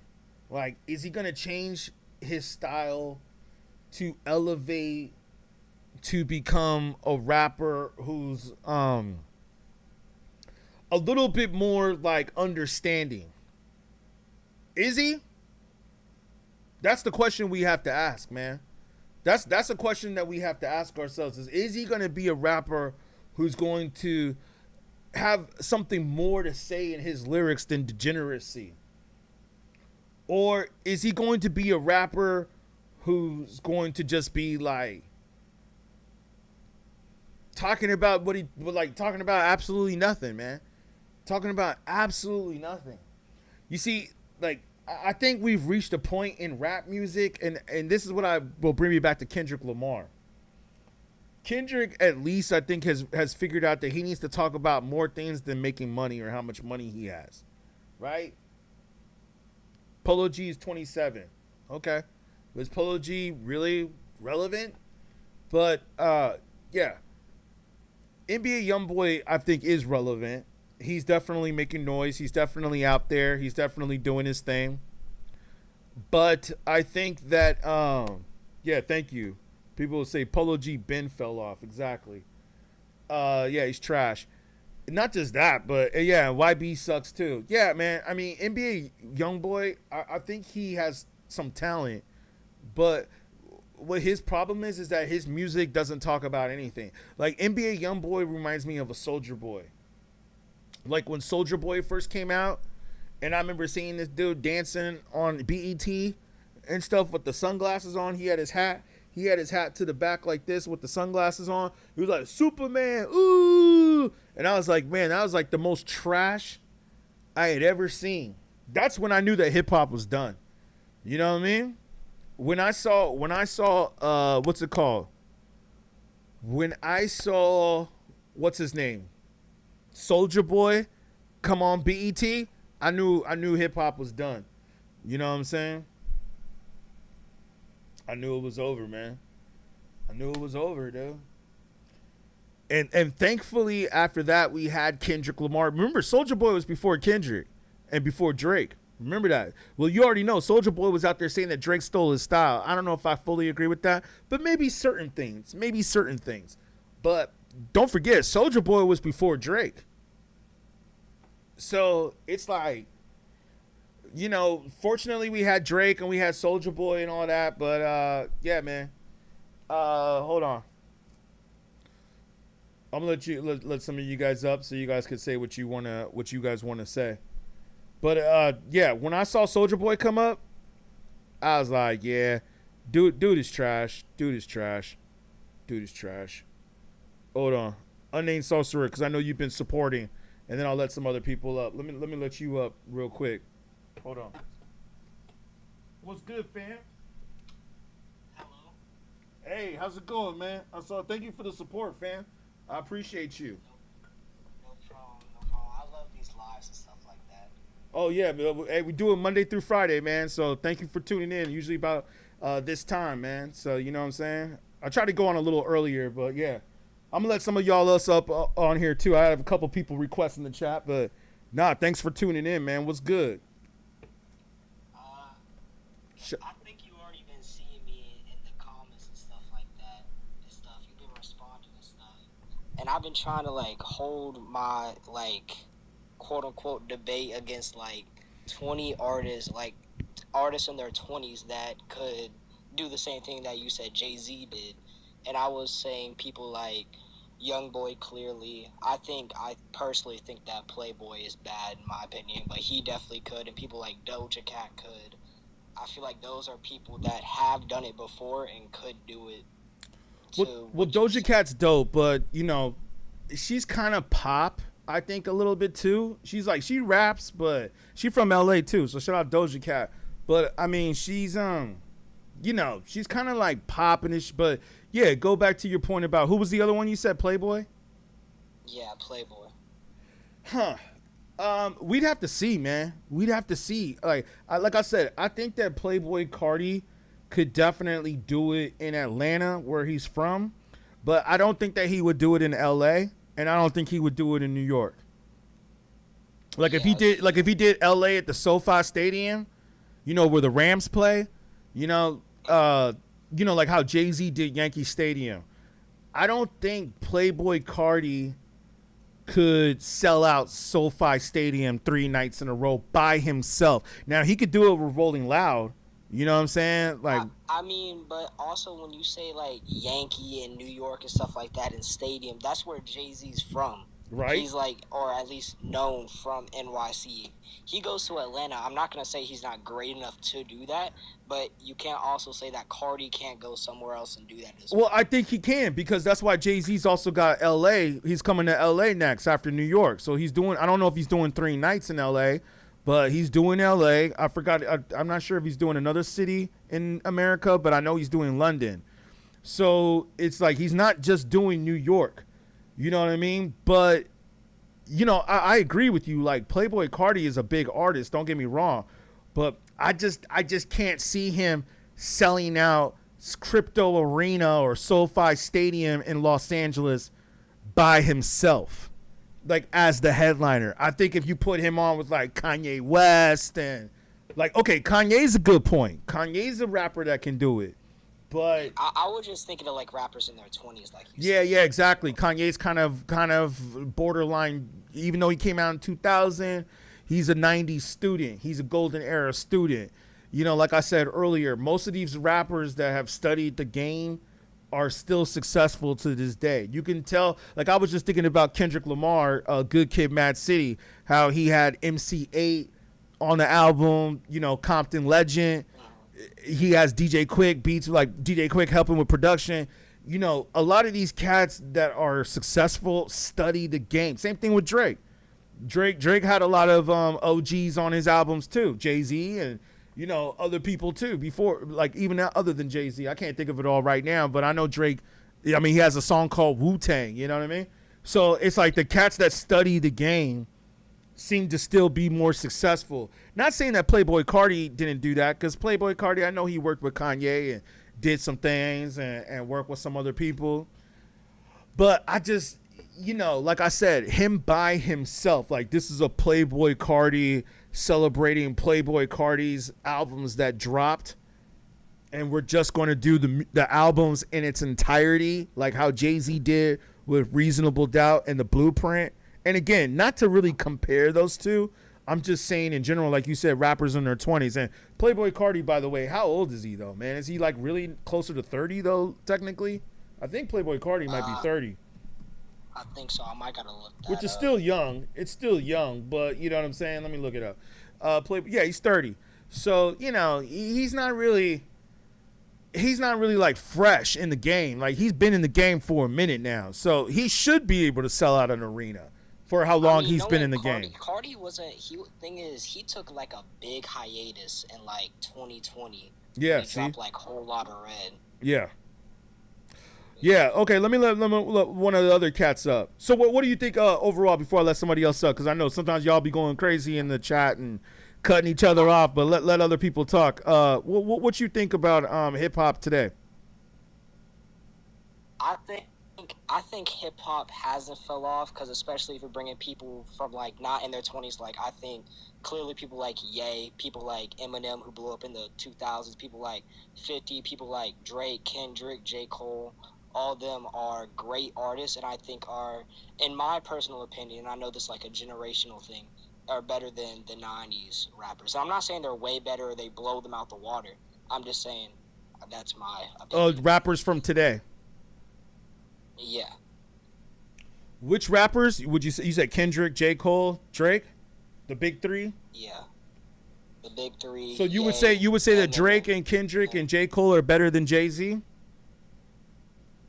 In my opinion, yes. I mean that makes sense. I mean, where are you from anyways? Where you sound young, but where are you from?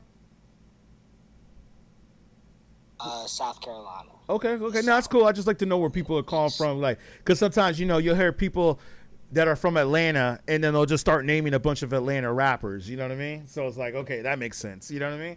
Like I try to listen to rappers from everywhere. I don't try to listen to rappers just from where I'm from. But I mean, I've been in New York too for a minute, so you know, I feel like I got both coasts kind of down. But okay, that makes sense. So you would say better than Jay-Z. What about Nas? Nas, well, I would say the same group, but I also say people like, if I had to think real quick. Yeah, like what about Big L? Do you know about Big L? I don't. See, yeah, you don't know about Big L. What about MF Doom? I know about MF Doom. Would you say that? They're better than MF Doom? Because even Drake has said that MF Doom was one of his favorite rappers. I think I have personal bias towards like I'm a exit J. Cole out the situation because he's my personal favorite. Mm-hmm. But I feel like Drake's like when you put albums like Take Care, Views, Scorpion, stuff like that into consideration. See, I don't think that Scorpion holds up to Illmatic at all. I don't think so at all. I don't think it holds up to Biggie Smalls' first album. Come on, man. Like let's not even forget about Biggie. We don't even have to bring Tupac into this mix. But it's like, man, I was watching some Tupac earlier today of just rare footage of him in the studio, and I'm just like, man, I don't know, dude. I don't know. Yeah. You know, it's like the energy just felt real different. Like you could feel the energy jumping off the screen, man, where it's like this dude was really about being a general and being a leader. You know what I'm saying? Yeah. And you know, you don't really see that in today's rap, you know? So I feel like there's more layers to it than just being a good rapper or knowing how to put words together. I think it's also like just knowing how to like command an audience. You know what I'm saying? Not saying that those rappers don't, but you feel what I'm saying? I can see, okay, now after like being in this live and stuff like that, I think my like thing is I think 90s had overall rappers, but I think personally, and I think the 90s high rappers could go against like the 2000s, 2010s, 2020s even. Well, there's no really in the 2020s, but you know, in general, I think their high rappers go against the 90s high rappers, but I don't think there's a balance. I think all in all, I think the 90s is better, but I think the high tiers from 2000s are better. Okay, all right. Let's bring a few. That's right. Everybody got their opinion. That's why we do this. Here, let me let a few other people up in here. All right, Gold Main. I know you've been requesting a Glow Main. Let me get you up here.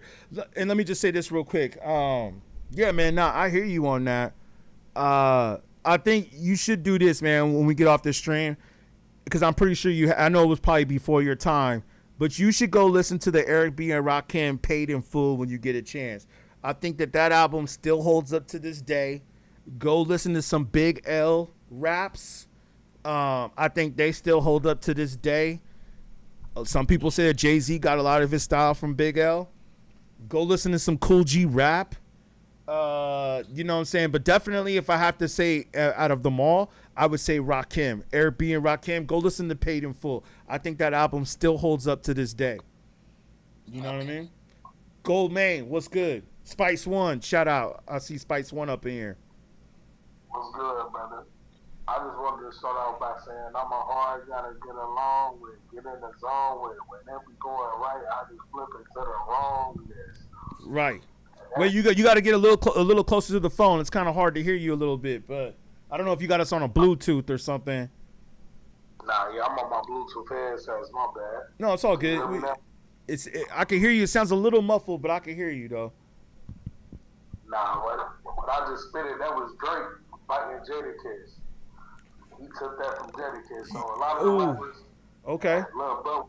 So when he was talking about these, 2000 goats, even Drake, Kendrick Lamar, J. Cole, Big Sean, Wale, whoever you want to put into that little 2010s era of goats, and up until now, they all fight off the 90s rappers, man. And them 90 rappers that was in the 90s that went through the 2000s, they're still the dogs right now. Because Jadakiss, he's still dropping. A lot of people like Jadakiss. Busta Rhymes just dropped 2 years ago. You feel me? Like, so a lot of these them older artists is still keeping it alive.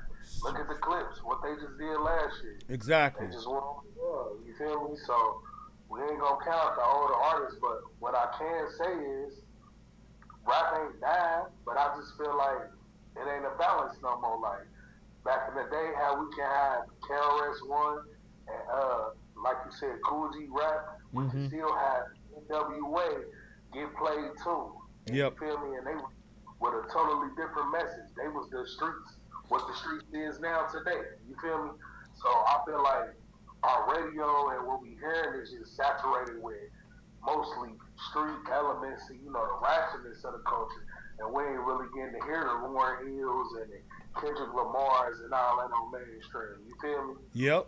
Absolutely. No, that's a great point, man. No, I 100%. And I like how you brought up the clips, because that's a great point, man. Like their album and also that Tiny Desk performance that they did was pretty dope, man. You know what I'm saying? For being older heads and yeah, man. I think like Clips, Jadakiss, Drake, even Fat Joe in a way with what they doing. You know, they kind of proven they changed the game a little bit to where hip hop is still kind of it's a young man's game too, but it's still looking like the older heads are keeping up too. You know? Yeah, but listen, I ain't gonna lie, that last name I got some discrepancies with, because even growing up, Fat Joe really only had a few hits, and the ones that he did have that was really known was with Big Pun, RPM. True. So true. Yeah. I mean, when I said Fat Joe, I was thinking more like I like that track he just did with Stove Gods and Jadakiss, or was it Stove Cooks or something? And Fat Joe. Nah, Stove God Cook. Yeah. That track is pretty dope. So I'm like, okay, they still doing their thing. You know, like I was never really like a huge Fat Joe fan either, but I respect him. I respect, you know, Lean Back. You know what I'm saying? Shit. And they older rappers too. Definitely. Fat Joe been in the game for a lot of people. I mean, that's kind of where I gotta respect Fat Joe at, because I think Fat Joe dropped in like, let me look it up. Let's fact check it, but I think he dropped in like 91, right? I ain't talking about Fat Joe. I'm talking about like Stove God Cook, 38 Special. You hearing all of them now because of Griselda. Like them all, they come out that Griselda. 93. Yeah, Griselda is definitely one of the people that are keeping it up. Not sure what happened to the whole Shady thing. Yeah, and Lalo, I see your comments. Yeah, 8 Ball, MJG, Biggie. Yeah, thanks. 8 Ball, MJG, all of them. Yeah, they. All good. Ice Cube. But listen, I wanted to get to you when you was talking about that Madison Square Garden thing. And see, this is my point. Playboy Cardi can sell out Madison Square Garden. Travis Scott can sell out Madison Square Garden 3 nights in a row. But it's gonna have to be the event that they like to host. You feel me? Like before all that stuff happened with Astro World, if Travis Scott was still able to do shows like that, bro, you wouldn't even though he already one of the highest selling right now on the concert side. You already see that they talking about he was making earthquakes in Egypt and all that. If he was able to do a whole 3-night rage, well, they canceled his show in Egypt. He was supposed to do Egypt, but they canceled it. I remember. I was thinking about that too. It was too crazy. Listen, if he wanted to throw a show like how he wanted to throw a show like them old Astro World shows, bro, it would sell out no problem. Playboy Cardi. Same thing. He a rager. Even Lil Uzi, I put him in there. If they wanted to throw a whole rage event for 3 nights straight, directed towards they fans only, bro, they will have down there half of America flying to them shows. Just like how when Kanye came back to the Sophie Stadium in LA, and everybody said, "Oh, Kanye did da." And what they do? They sold out them shows, bro. They're gonna go crazy for them guys, man. Them guys are the new leaders of this era. Well, Travis Scott's up there. He's 35. So I mean, we were talking about 20-year-old rappers, but you know, Travis Scott, I'd say he's kind of the early 2000 generation. But what's good, Unanimous? You were gonna say something, not Unanimous, but Sorcerer. What were you gonna say? Oh no, I was gonna say Uzi when he said Uzi. Lil Uzi, Yeah. Uzi Vert, sell out SoFi. I don't know about that, man. I'm in LA, so it's like, yeah. Listen, bro, the reason I bring up Travis Scott, even though he's older now, he influenced my generation, which was the elder generation. Because I'm about to be 32. When Travis Scott came out, bro, I was already out of high school. Yeah, he was your generation. But also inspired the generation under me. So even though he's 35, you got to think about it. You got to think about, like, okay, I was born in 94, so let's say 2001, I was listening to Hard Not Like Him. I was getting inspired by Jay-Z, even though Jay-Z been out since 96. You see what I'm saying? Yeah, but he got big in 2000. That's when he was getting big.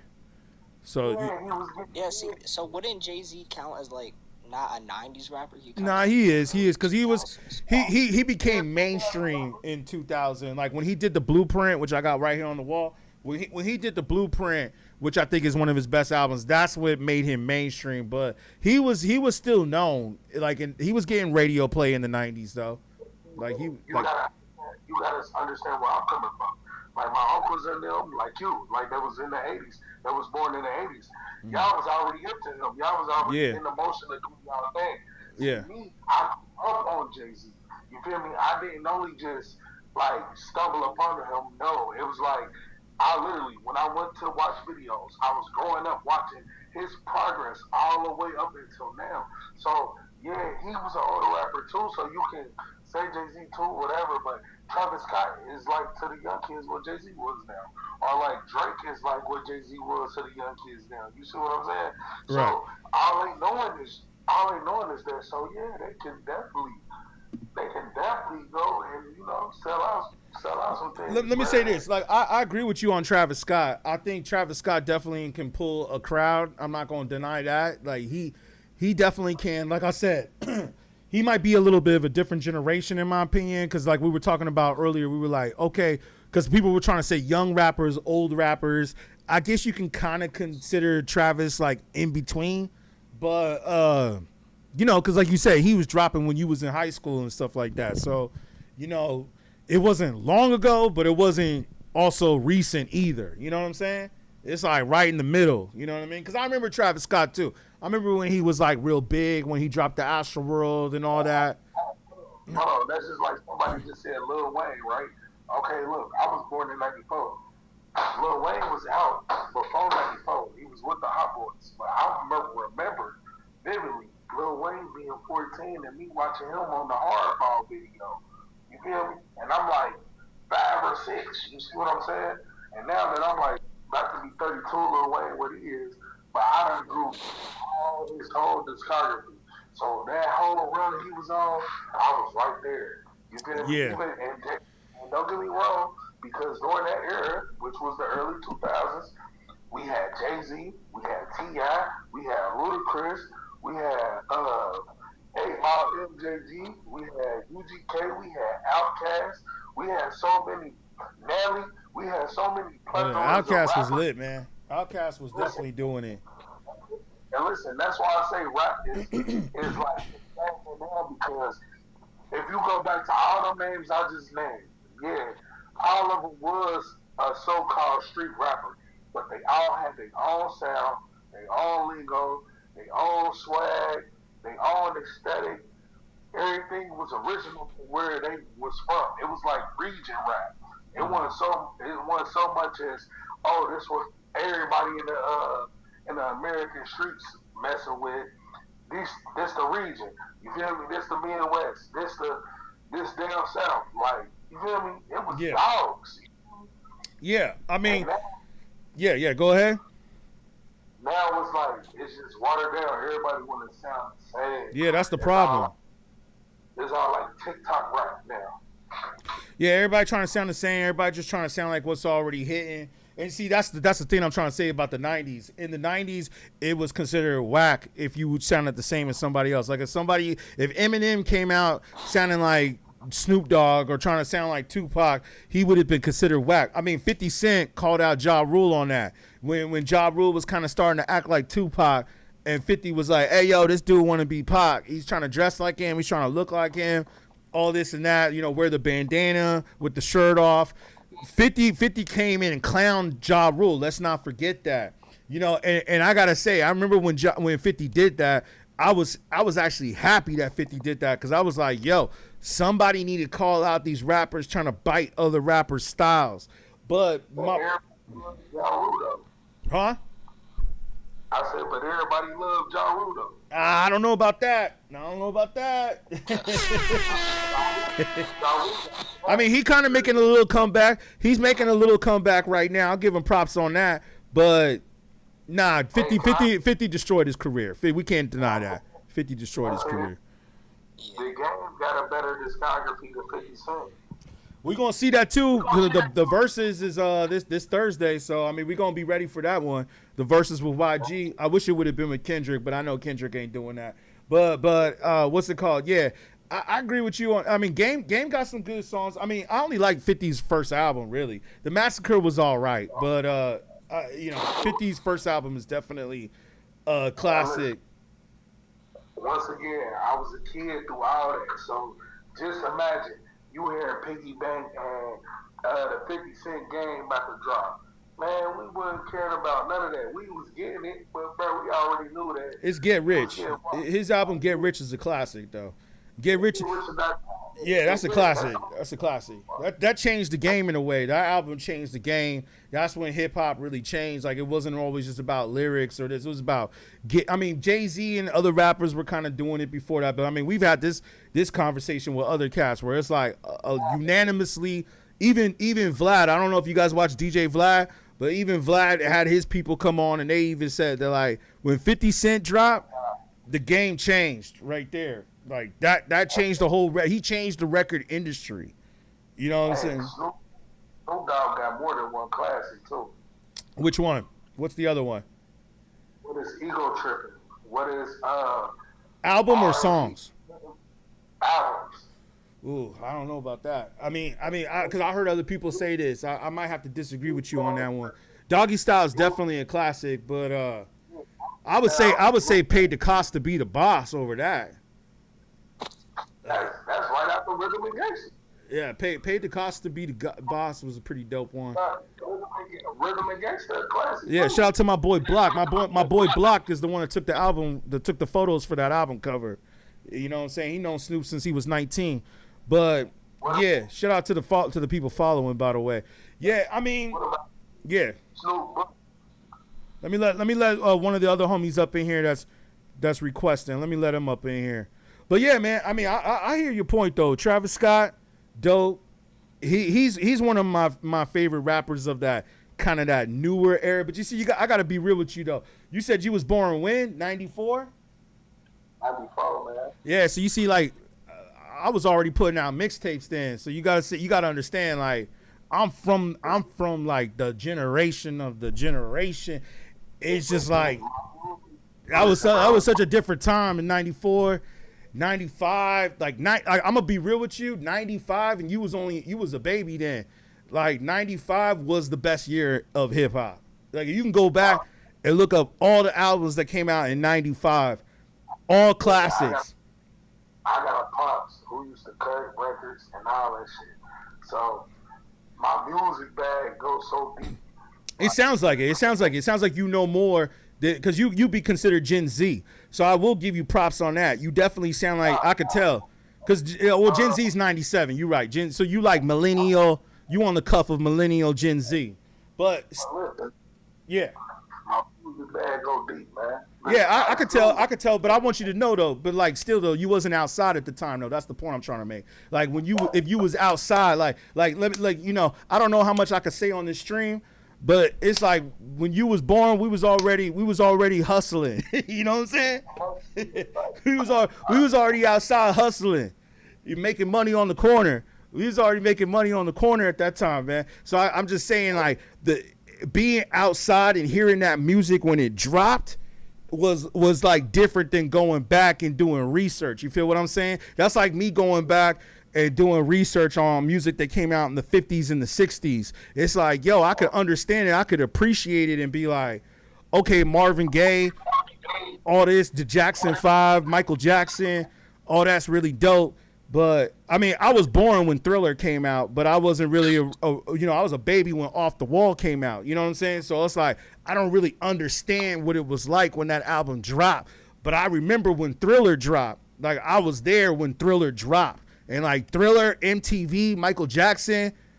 I mean, I'm sure some of y'all saw the movie, but it's like when he did Thriller and Thriller came on MTV, it was like everybody was glued to their television set waiting for the Thriller video to come on MTV.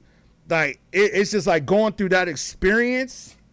You feel what I'm saying? It's so different than having to go back and like listen to a Thriller album and be like, okay, yeah, I can appreciate that. But if you was there at the time and saw it and experienced that, it's such a different film. And I'm not trying to take nothing away. Like, oh, okay, you wasn't born or like a baby at the time. But I'm just saying, like, if those of us that know what's up with hip hop, like those of us that know what's up, we all say that hip hop was done, was officially done. I say 97, but I say officially it was a wrap after 2000. That's when the record label infiltrated the music industry, and that's when it was done. Like I was already working in the record industry by 98, 99. I worked in college radio. I worked at radio stations. So my music bag goes deep too. And it's like 98. Yeah, we was already at the radio station. Like my music was already getting played on the radio back in 98. What was that? Oh, Nas all day, man. But I like them both. They're both in the top 10, I feel. But I would say Nas. If I had to pick over Jay-Z or Nas, I would say Nas. You know what I'm saying? Not like Nas said on Ether, name a rapper I didn't influence. Nah, I ain't gonna lie. Growing up, I always thought Jay-Z was killing Nas. I mean, now I would say, Jay-Z is definitely a better performer, and Jay-Z is definitely a better businessman, and Jay-Z's definitely up there. He definitely is overrated. If you take Kanye out of the last 10 years of Jay-Z life, I don't even think you will finally hear Jay-Z. I don't think that Jay-Z has an album, though, that holds up to Illmatic. Like, Reasonable Doubt is definitely one of his best. Blueprint. I would say American Gangster album. Hell no. That's like one of Jay-Z's worst. That's not his worst album. It's not a bad album, but not at all. Not at all. I would think you would say the Dynasty over that, but you see, you wasn't outside when the Dynasty dropped. You wasn't outside. I would say Rock La Familia. If that's the case, with him and Benny Chico, with Daddy Are You There? Yeah, when an American Gangster dropped, that dropped in like 05, right? 2005 or something like that. Let me look it up. Yeah. That dropped. Yeah, that dropped in 2007. Yeah, that's kind of that's you just grew up when that album. You was a teenager when that album came out. But I would say the Dynasty over that one, at least, or In My Lifetime, or the Rock Dynasty. In My Lifetime, what? Because Streets is the Volume 1. Streets is watching better than In My Lifetime. I mean, we could all say, which I heard a lot of people say, the Black Album too. Like the Black Album, I would put over that one. I would put the Black Album over American Gangster for sure. Which a lot of people agree with. A lot of people, because I've done these streams. A lot of people have always said Jay-Z's best albums unanimously, which a lot of people will say has been either Reasonable Doubt, Blueprint, the first one, or the Black Album. Those are the three that, like, some people have said American Gangster. Some people say the Dynasty. Some people say what's the other one? Or Blueprint 3. But most people will say the Black Album. And Reasonable Doubt. Let me get the other homie up in here. If Goat was still up in here, I'll get him on. But tell me what your thoughts are. That's why everybody's up on here, man. Everybody got their opinion. Like they said, like Jay-Z said at the Grammys, music is subjective. Everybody could have their opinion of what they think is better, or what's this or what's that. It's just about what do people unanimously say. I think I speak on half of the chat when I say Kanye. I always watch Jay-Z on a song. On Watch the Throne? on a song, period. On them collabing with each other, Yeah, Kanye always won. yeah. You're not the first one that said that. Yeah, Vlad was saying the same thing on Watch the Throne. You know what I'm saying? That like Kanye was. I think they both came through on Otis. Like they and you know niggas in Paris. I feel like Kanye had the upper end on that one. You could tell that that was his song. And then who Man, else? I'm talking about Sierra Leone Diamonds remix. Oh With yeah, the yeah, shit yeah. I Let's shit see, I sent up Silas in is on. club with Shorty Harmless. How these diamonds harmless. Yo, Yo, what's good? What's good? We're good. One more what's person up in here. good, Speaking on some hip hop. What's good, man? Silas, what's your thoughts? bro? Like as a youngin, you know, and still just that new music and like just new genres are coming up. Yeah. It's not that it's dead, but it's just getting pushed behind, while other shit is taking the lead. If that makes sense. Yeah. Yeah, I hear you. I hear you. Speak further on that. Like, What do you mean? What do you mean by taking the lead? What do you mean by other genres? Like sound like some crazy shit. I don't know, like what my friends listen to and like what my high school is into. It's just some crazy loud shit. What are they listening But like to? I still listen to like some like Kendrick Lamar, Drake a little bit. Fucking Mm-hmm. I don't know. Like I'm still on it, but it's just there's different genres. and Okay, shit. okay. Here's the point I want to make. You're in high school, right? You say? Yeah, so it's Okay. different like. Yeah. point of So who views. are the high school kids listening to? That's a perfect example because I know some of us that are on this chat are older. So to hear from the youth, the high school generation, what would you say they're listening to? Hold on, I got you. Let me read off some artists. We already said NBA YoungBoy, so if you don't need to say NBA YoungBoy, I see you glow. You said Bro. Yeet. Yeah, I'm about to go to a concert. I'm about to go Yeet concert. Oh my god. But it's That's like okay. That's the younger generation. Okay, so we got Yeet. I mean, Prada Bag Shoddy. And wait, where's Teezus, Yeet's concert going to be at? Since you're going to see Yeet, where's this concert at? Chicago, Illinois. I'm about to take a 7-hour trip to go see him. Dope. But is it at an arena or like at a club or like a venue? It's like a venue, right? It's an outside venue, yeah. Yeah. Okay. Okay. Well, which makes sense. I'm sure it'll be dope Yeah, though. he's not like big, but Right, he's yeah, I still know like Yeet. crazy. Yeah. And- Drake helped put him out, right? Drake helped put him out. Yeah, he was crazy back in like before COVID, but he just performed at Beach Please, and he had a level like 2 earthquake.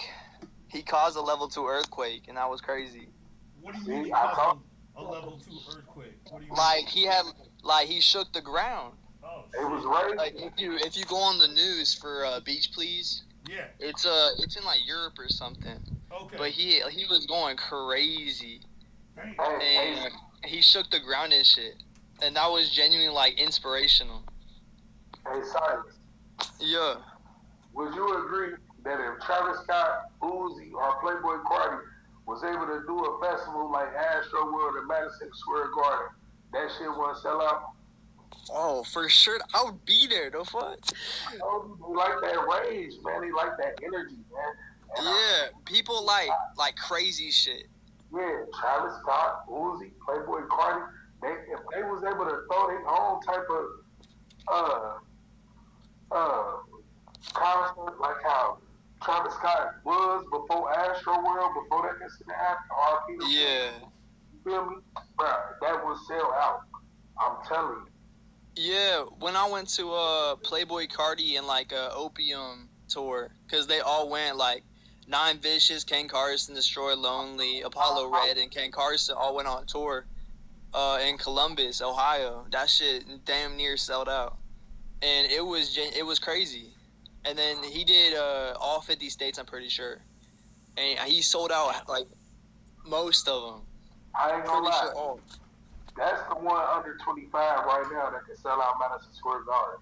Don Tolliver, that boy got hits. Don Tolliver? I forgot about Don. Yeah, And he's more like he's like coworker music. nah, you tripping. Nah, his new album just didn't hit me the same way like his other albums did. How was the new album? I haven't listened to it yet. Thank you. New Thank album. you. I heard Thank you. I agree. It's just, bro, Octane is just. I agree. I mean, he had some good songs, but it's just like. You gotta, if you've been keeping up with the whole album, like, all right, like, Heaven or Hell, and other ones, like, Octane is a new level. That's why he on there like how he on there. Well, bro, Bro, Hearthstone Cycle was so crazy when it first dropped, and then I got that. That shit came into Fortnite. And that's what Kodak Black come into, by the way. Says, because I was trying to tell you, OG, Kodak Black dropped every year. Sometimes even the past 7 years. Kodak He is still dropped on some a roll. singles, but you know what I'm saying. He's not active at the moment. Like Kodak Black is he's kind of going through his thing right now. You know what I mean? He's definitely a controversial topic because over like TikTok and Instagram, he was on drugs and stuff, Exactly. and he was like spazzing out with in front of fans. Exactly. Like, oh yeah, when he was on Aiden Ross's stream and he was sitting there looking like he OD'd, and everybody was and like, then he, "What like, the heck threw is a going perk on with his him?" Foot. And then he like tossed a perk on his foot. And, Yeah, he's caught that shit. he's almost like shock rap in a way. Like he does weird things on the internet, and that gets more attention than his raps, in my opinion. You know, for the most part, it's like He's definitely controversial. Yeah, it's like what's he doing still, now? He's still like top 10. But if He you just look, dropped Top an 10, album, top dude. 10 rappers? Kodak is top 10. Yeah, he ain't top 10, dog. You know what I'm saying? Not at all. Nah, for like Kodak in hip top hop, 30.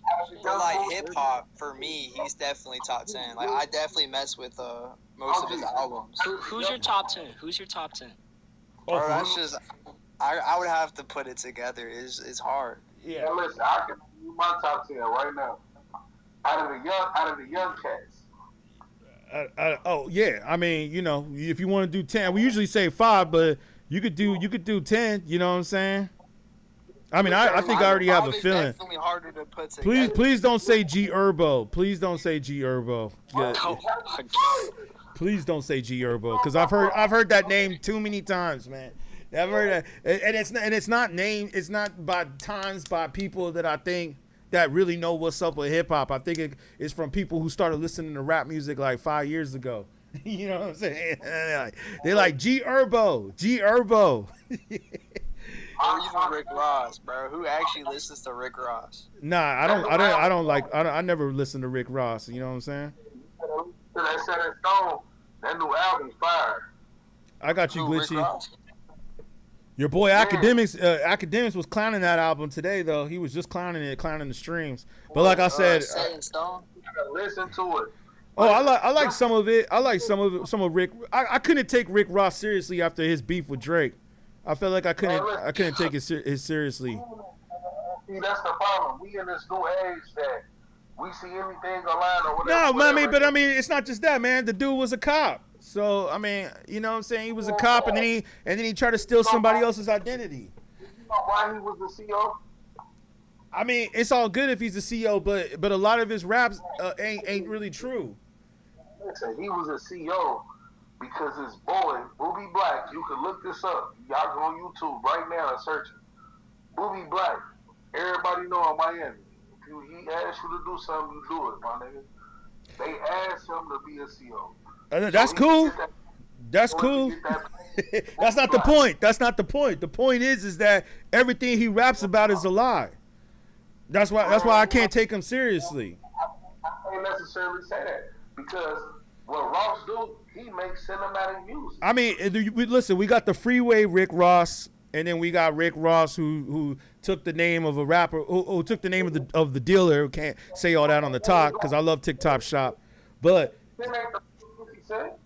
Listen, the homeboy who's the real Rick Ross has already tried to file a lawsuit on him for using his name. You know what I'm saying? We know this, but listen. So that's what I'm saying. So in that case, I respect Rick Ross. Like his verse on Kanye's what was the song? Devil in a New Dress. Yeah. Classic verse. Yeah. I like some of his other albums. I'm not gonna take nothing away from him. His Mastermind, or he has something like Mastermind. Hold on. Let me speak, fam. This is my stream. Let me speak. Like his Mastermind is cool and all that, But I gotta say straight up, like, nah, dude. Like, if it comes down to real hip hop, we ain't bumping no cops over here, man. We don't play cops. Okay, and I feel you. You know what I'm But saying? listen, one question I gotta ask you. Yeah. When have hip hop as a rap art has not been braggadocious? It could be braggadocious. It could always be braggadocious. But the issue is that this man went and stole another man's identity to make his out. And I mean, like I said, we can look He at a the. fraud? That makes him a fraud. That makes him a fraud, exactly. And not only does that make him a fraud, thank you, but not only that, but it's like his last album that he dropped, Academics even went in. I don't even agree with everything the Academics says, but he even said, like, Drake put on the Iceman album, yo, man, like, your streams don't do nothing unless I'm on a song with you. This dude went and talked trash about Drake. Hold on. This dude went and talked trash about Drake. And like I said, I don't really care for, I mean, I like Drake, but I'm going to say, like, I'm not really like a hardcore fan of either of them. But it's like, yo, how you going to talk shit about somebody and then go perform the songs that you did with that person? You know what I'm saying? Okay. I think that that's the reason why his album is not really doing that well. Music, I mean, it might be dope music wise. I'm sure Rick Ross is gonna put out some good music, but as far as the receiving, the numbers, his like, I mean, we could look up the numbers right now if you want. I could look up and like I said, I don't really care about the numbers, but just for research purposes, we can look up the numbers of his latest album, and I don't think they're doing well. Like, they're not doing good at all. OJ, Yeah. I can name you 10 other rappers that done took a famous street cat name and made a rap career out of it. 50 Cent is one. Now, when we talk about all that other stuff, okay, yeah, some of it might be corny, but the music speaks for itself. 50 Cent, though, is not a government name, though. Rick Ross is a government name. That's the name that his mother birthed him and gave him that name. So that's a little bit, 50 Cent's not really a good example. You got to get a better example than that. Give it. That's like fighting for a nickname. Yeah, that's fighting for a nickname. That's not a good example, dude. This is a man's born name on his driver's license. Man, Joe called himself Don Cartagena. That's a real person. I mean, Fat Joe goes by Fat Joe, right? So that's what I'm saying. Like, this dude Rick Ross calls himself Rick Ross. He calls himself Rick Ross. Like, people that don't know the research think his name is actually Rick. You know what I'm saying? They think that is his name, which is cool. I get it. You want to put on a persona. You want to put on an act. I get that. But I'll tell you this. It's not even really for me that he took the Rick Ross name. What I didn't like was when he was beefing with Drake and then he went to Canada where they beat him up trying to do songs out there and trying to and performing Aston Martin music. It's like, yo, man, if I got beef with a rapper, I'm not going to do the songs that I got with that rapper no matter how big that song is. I'm just not even going to do that song. I'm going to prove to my audience as a rapper that I got other hits. He can't prove that he got other hits. So that's valid though. That's just my personal opinion of why I can't take Rick Ross seriously as a rapper. I can't take nothing away from Rick Ross as a rapper. That man be dropping jewels and he got hits and classic songs. And on this new album, I'm telling you, I don't care what the streams do. Right. Because I remember the days where we used to go and wait at Best Buy in Circuit City to buy the CDs on Tuesdays and Wednesdays. You feel me? So a stream don't mean nothing. You feel me? I know for a fact when I hear that music and good music, when I hear it, that man Rick Ross be dropping, man. Heat. Yeah, I mean, like I said earlier, music is subjective. I'm looking up, Academics probably got those numbers. I don't really look at the Billboard charts all the time anyways, either myself. But from what I heard, you know what I'm saying, on the new album, I don't think it's doing well. I don't think it's doing well across the nation. You know what I'm saying? When did he drop it? He dropped it on Friday, right? So last Friday. Yeah, I mean, we'll see how the public, like I said, I mean, for me, you got to give the album a month or so, anyways, to see what people say. But yeah, I mean, I'm looking on Twitter right now. Everybody's clowning this album. Everybody's clowning it. How you feel about that Juicy Jam Project Pack? That dropped last Friday too. Yeah, I like Project Pat. I think he's cool. He's cool. Hold on, I'm gonna let the homie up that wants to jump up in here. Wait, what do y'all think of Rick Ross? The other two that are on the line. What do you guys think? Silas and Sorcerer. I just don't listen to him. Personally, He's a different generation. My hip hop all comes from I'm a diehard J. Cole fan. That's my hip hop limit. That's who I know the most about a lot. And that's my stream. I don't know nothing about Rick Ross. Yeah, see, even they saying in the comments, yeah, Diana says Freeway. I just heard he got jumped. Yeah, yeah, exactly. I heard that too. Stole it, Dad, Kingpin, Flowers. Rick Ross trying to be Biggie. Yeah, that was true too. I heard that. He was trying to be like Biggie. You know, let me let the other homie up in here. Ain't Biggie the Notorious B.I.G. Wasn't he like Biggie Smalls and then? Yeah, it's his nickname. A Kingpin of New York or some shit. Exactly. A hustler. King of New York. Yeah, and then from Biggie Smalls, he dropped the Small and then went to the Notorious. But see, that's what I'm saying. All rappers do that. All rappers say they somebody. But it's also like influence. Like, damn, it's gonna influence me, but it's also like stealing it. So at the same time, it's helping you, and like their whole persona is not based off that name though. Unlike Rick Ross, his whole persona is based off Rick Ross. Thank you. Thank you. Great point, fam. Great point. Kevin Gates. Can I ask y'all a question on that? What's up, everybody? Yo, what's good? What's good? Yeah, I'll let you up. Y'all on this Rick Ross talk, right? Mm-hmm. All right, and bro just made that one comment. What you just said? I said every rapper do it. No, not you. The other one. I think it was Silas. So Sorcerer or Silas? What I say? It was one of y'all just said a comment just like right before I said something. What was the comment? I don't like Kevin Gates either. I was like Rick Rick Ross Ross is like his whole persona. He don't like other rappers don't make that their whole persona. That wasn't Rick Ross. Okay, somebody made one saying he's trying to be like Biggie Smalls. How was he trying to make it like Biggie Smalls? He was trying to bite Biggie Smalls at one point. Like there was a point, I don't know about now, but like he was kind of doing. I think some people had accused him of taking certain verses, certain lyrics, and then also his look. You know, rapping with the I don't know. Well, Biggie never really took his shirt off, but just other things. I think this was earlier in Rick Ross's career. Somebody had actually said that in the chat though. I don't think we said that on the stream. Somebody said that in the chat. I forgot who said that. Let me see. So my thing with Rick Ross and Biggie, they had two totally different flows, right? Aiming at two totally different styles and categories in style. Rick Ross speak on rich folk shit. If you're not rich, you're not going to understand it.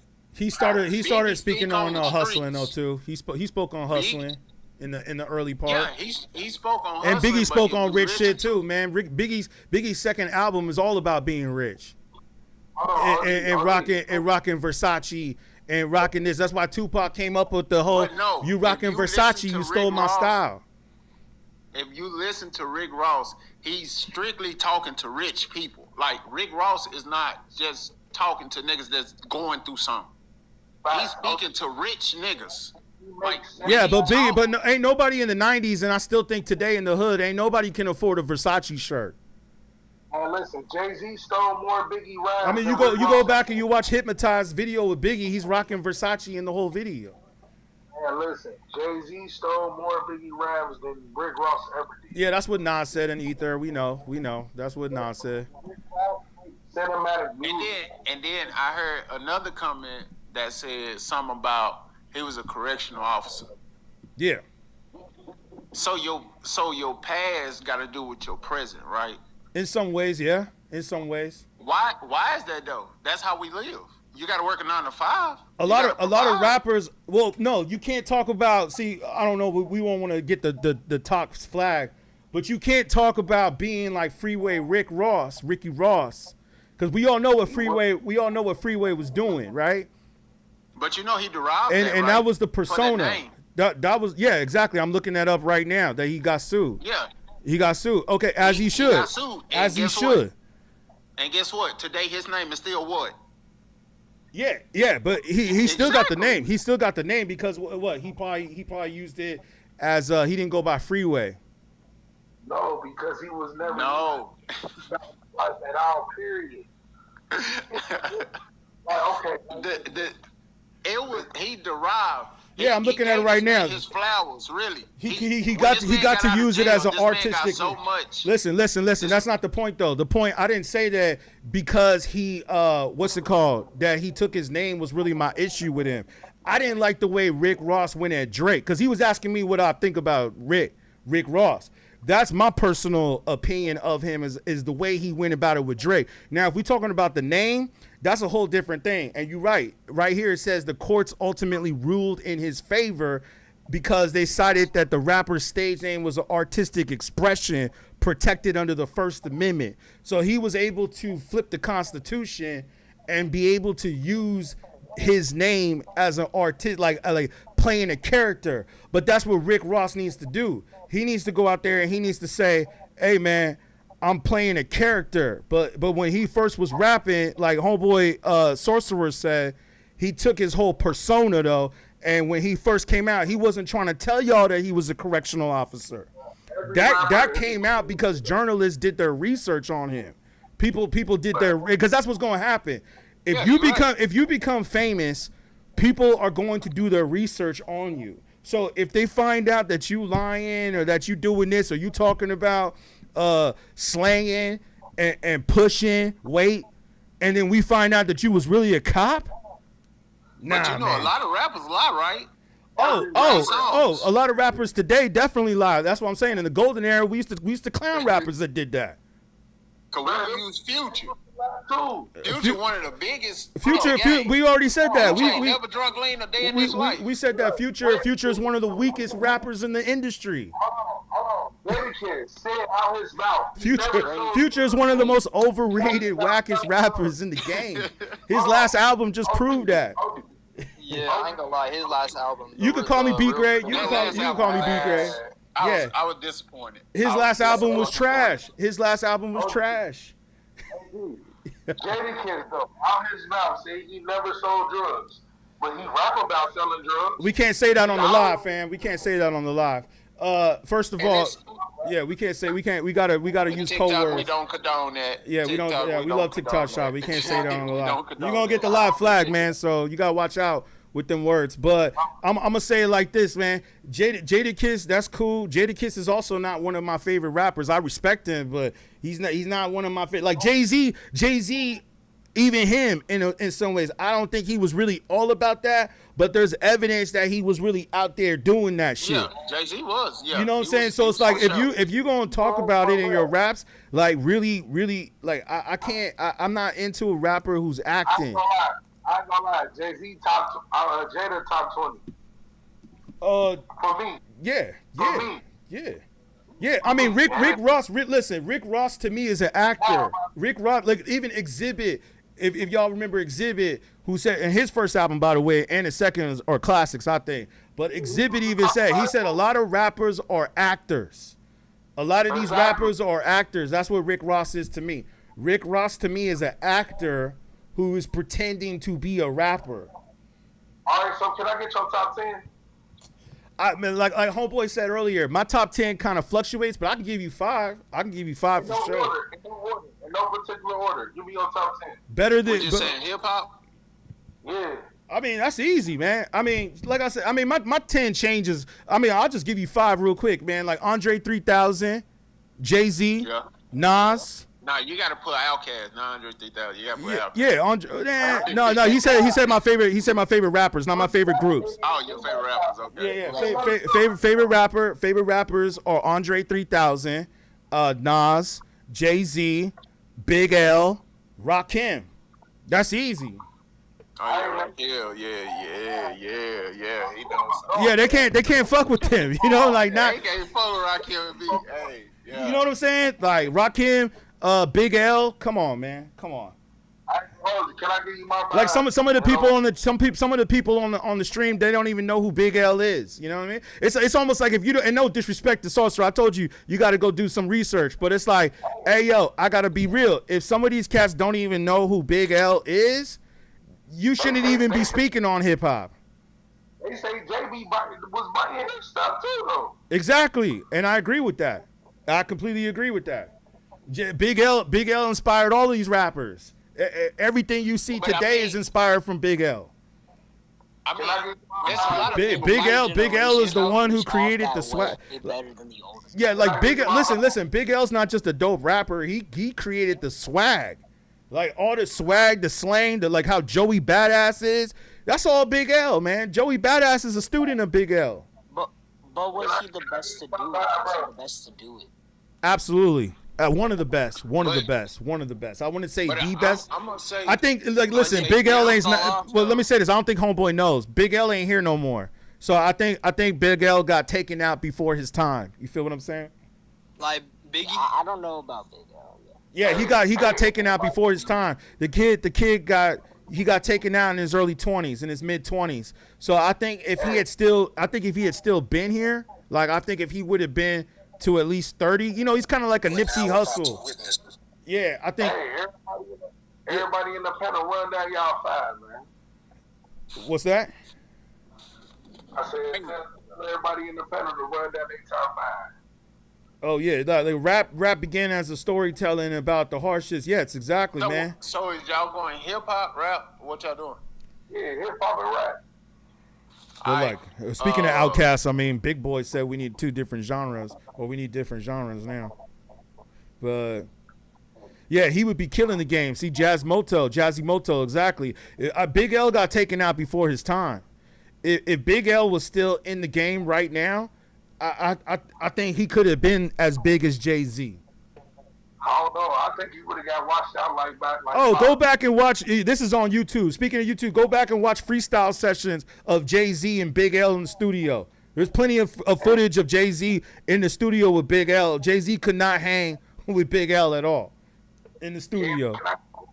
There's definitely levels to this shit. Yeah, like go watch the radio show. You can look up Big L Jay-Z freestyle on YouTube. You can go check that out. Jay-Z could not even hang with Big L on the freestyle. Like, nah, dude. Just go listen to free. Like, if we're talking like straight lyricists, like knowing how to rap off the dome too, freestyle, nah. Ho. Like, we ain't talking about pre-writtens. We're not talking about pre-writtens. We're talking about like off the dome. Jermaine. Hey, B. Jermaine Cole. Bro, have you seen his freestyle, bro? That's one of my ones in there. You hear me? My top five. Swear to God. He is my top. Yeah. It's my top one. Hey, yeah. I listen. And this ain't We got Big L in the chat. There's a Big L in the chat. I ain't gonna lie. I have to give y'all my top fives and errors. But What's your top five? for me, any day of the week, it have to be Cube, Nas, Okay. Scarface, Okay. Yeah, I heard that. and shit. I gotta put Wayne in there. Ooh, that's a Hey, tough one. Scarface a different breed. Scarface is definitely. I definitely have heard people say is a Scarface, different breed. and I've heard people And say I'm from Q too. Texas. Okay, I'm yeah. from So you're from Texas. Texas. Yeah. Houston. No, I'm Dallas. Okay. Yeah.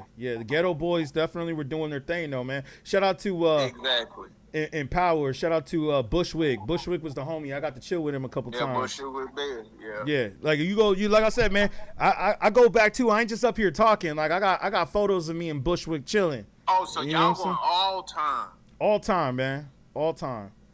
Okay. That's why. That's Okay, why. yeah. That's why I went back to Y'all Big L. But y'all Big say L all is time. as the best all-time lyricist and freestyler. Homeboy brought up Baby King. Shout out Nah, Mike. He said Baby King. Rapping hip hop. And I ain't gonna lie. Who just said Baby King? Someone on YouTube, because I'm also streaming on there too. Not gonna lie, Baby King go hard too. I do Bro, like you see his new concert? He's talking about his new. He's talking about his new rappers. New rappers though. New rapper. Yeah, Cool G Rap. Thank you, Jazzy Moto. So you know what's up. Yeah. Cool G Rap. is one of my favorite rappers. Nas said that Cool G Rap is his favorite rapper. You know what I'm saying? But yeah, go ahead. Give us your top 5, Glow, man. Give us your top 5. If I was to go new rap. Oh yeah, you did. Yeah, with Nas or Big, or you said Lil Wayne. Okay, yeah, I remember that. Okay. 2010 and up though, it'd have to be Drake. Yeah, Drake. Nobody talking about EPMD. Jermaine. All time. He talking about Jermaine. I'm a little different, man. I have to go Chief Keef. Because I love Chief Keef, man. I'm a Midwest. Hey, Chief Keef was the NBA young boy in our time. Oh, you in Chicago? Is that where you at? I'm a 93 baby. So okay, so you know what's up. You know what's up. No, Glow, man. I said you in Chicago? Is that where you from?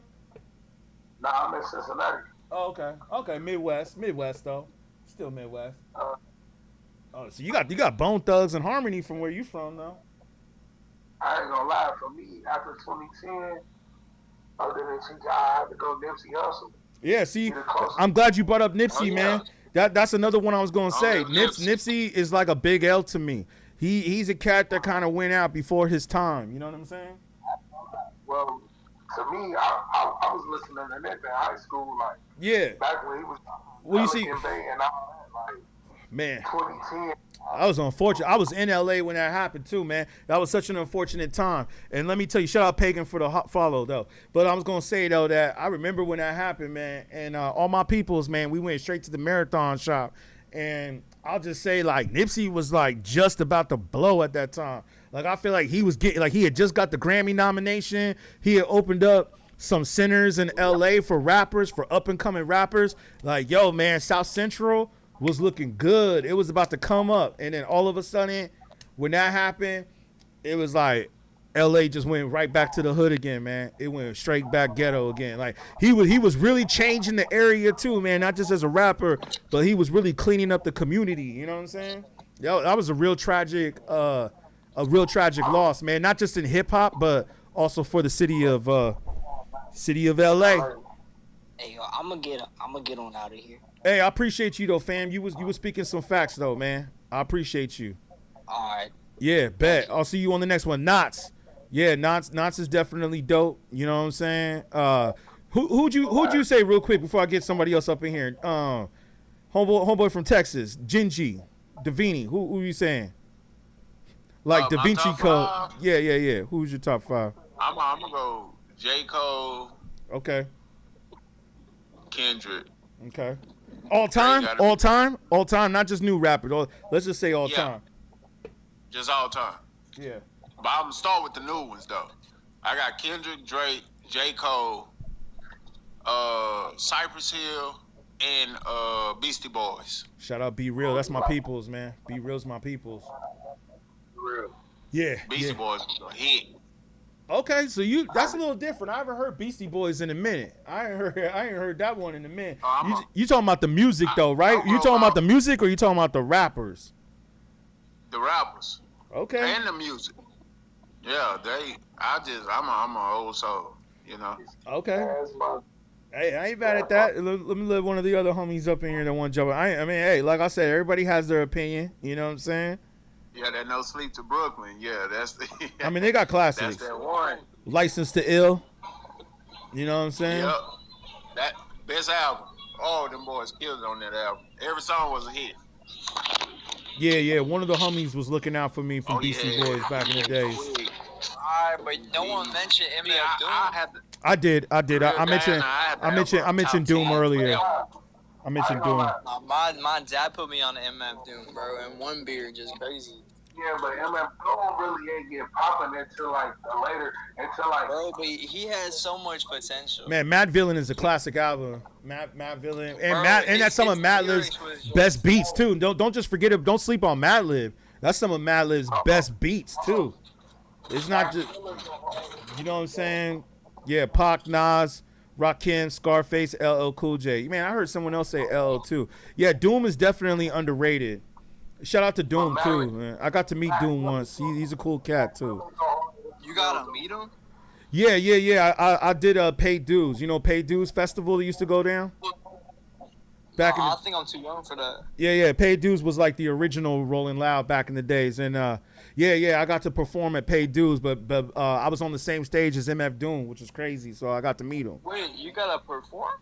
Yeah, man, I rhyme here and there. You know what I'm saying? I'm more of an underground rapper though. I'm an underground rapper. This is my first live. You just came on my For You page, so I low-key had to join, but shit, Oh, I'm about good to looking tap out. in. Same here. I'm glad. Hey, thank you for joining, man. I'm glad TikTok is starting to push me out there. You know what I mean? They be hating sometimes. Sometimes they don't be YouTube and the algorithm don't be pushing you, but I guess they see I be talking about some realness, so I guess they starting to push me Yeah, now you more. definitely caught my eye with this shit.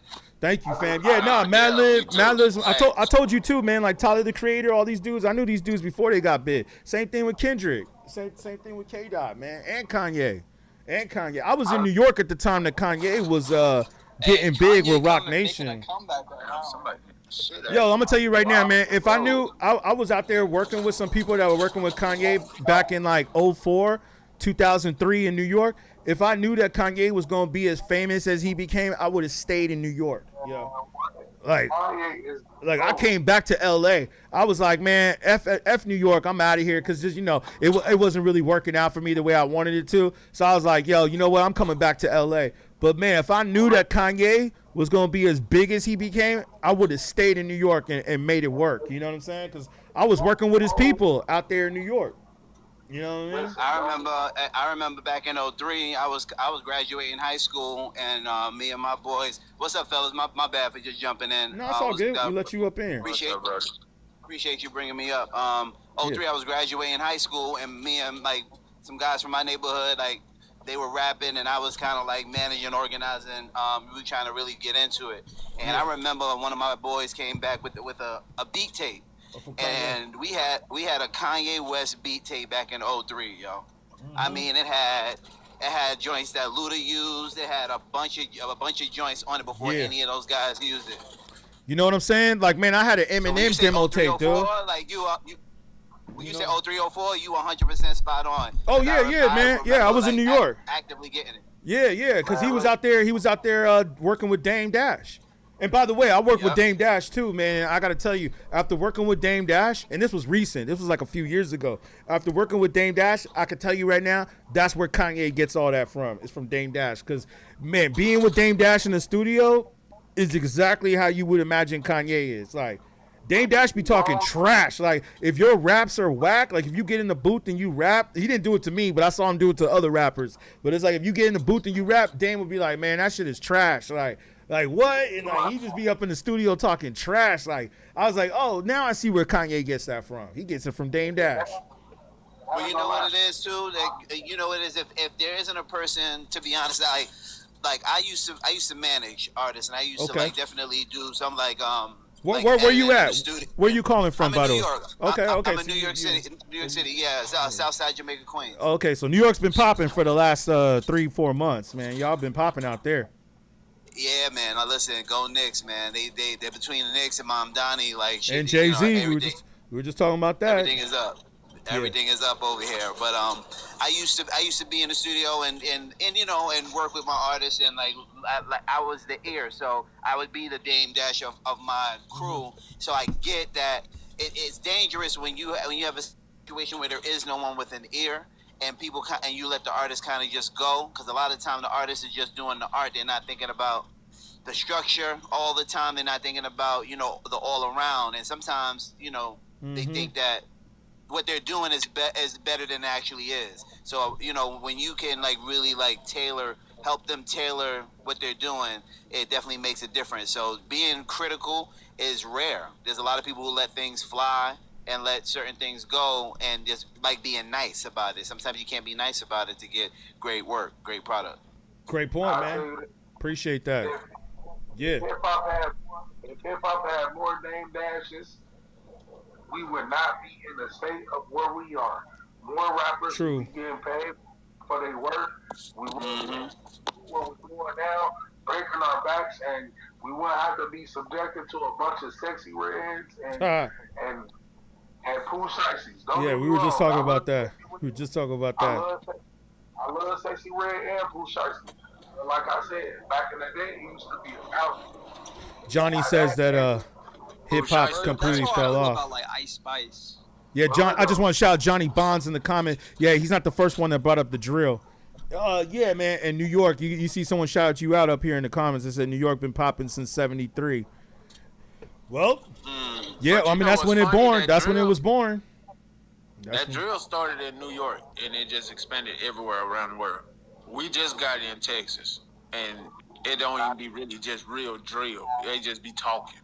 Yeah. It's just Like To be honest, I personally like to give the drill to Chicago. Yeah, and then so it went do I. over to London. you're right. Yeah, because wasn't it went Chief over Keef? It was then- Chief and then Keef. it went over to Chief Keef, Yeah. and then it went over to London. The London boys right, took yeah. it up, and then it But came that's around what I to New like, York. the real drill started on the West Coast back in '86. But I'm not gonna lie. New York really just hitting it with them. With You it. hear me? Yeah, Chicago. That's all it is gang banging on wax. What? California started.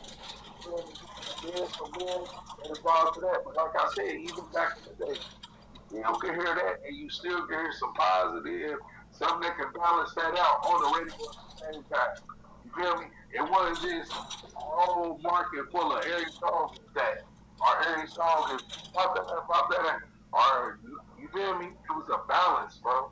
And that's what we living down because we don't have no balance no more. I completely agree with you on that. Like that's the problem with rap right now is that there's no balance because even though you had Lil Kim back then, you still had like Lauryn Hill and MC Lyte and Queen Latifah. And it's just like all the female rappers weren't talking about the same thing, like twerking and getting money and how to like, con men and all that. Erykah Badu. Yeah, Erykah Badu. I mean, I kind of consider her more like neo soul or soul R&B ish, but yeah, Erykah Badu definitely knows what's up with hip hop. I mean, she worked with Dilla and all that, so shout out Erykah Badu. She cool. But yeah, no, I agree. There's no balance. The way I like to look at it, Yeah, the way I like to look at it is like fast food, right? yeah, that's what we said earlier. In the 90s, fast food was way better than fast food is now. As it's always been trash. Right, but it was better. It was always better. It was better then than it is now, and it's the same reason that hip hop is where it is Yeah, now. exactly. It's big business now. It's microwave. It's Now, microwave the food seafood now. balls. Yeah, When you dealing with corporate venture capitalist firms coming in and buying the masses of people's music, and all the labels are consolidating. It's getting to the point where it's just only business. The same thing with it's only Netflix. business. And that's exactly what I was trying to say earlier is that because I was already there in 03, 04, and before that. And it's like I really saw that shift in 99, 2000 is when the corporations took over rap music.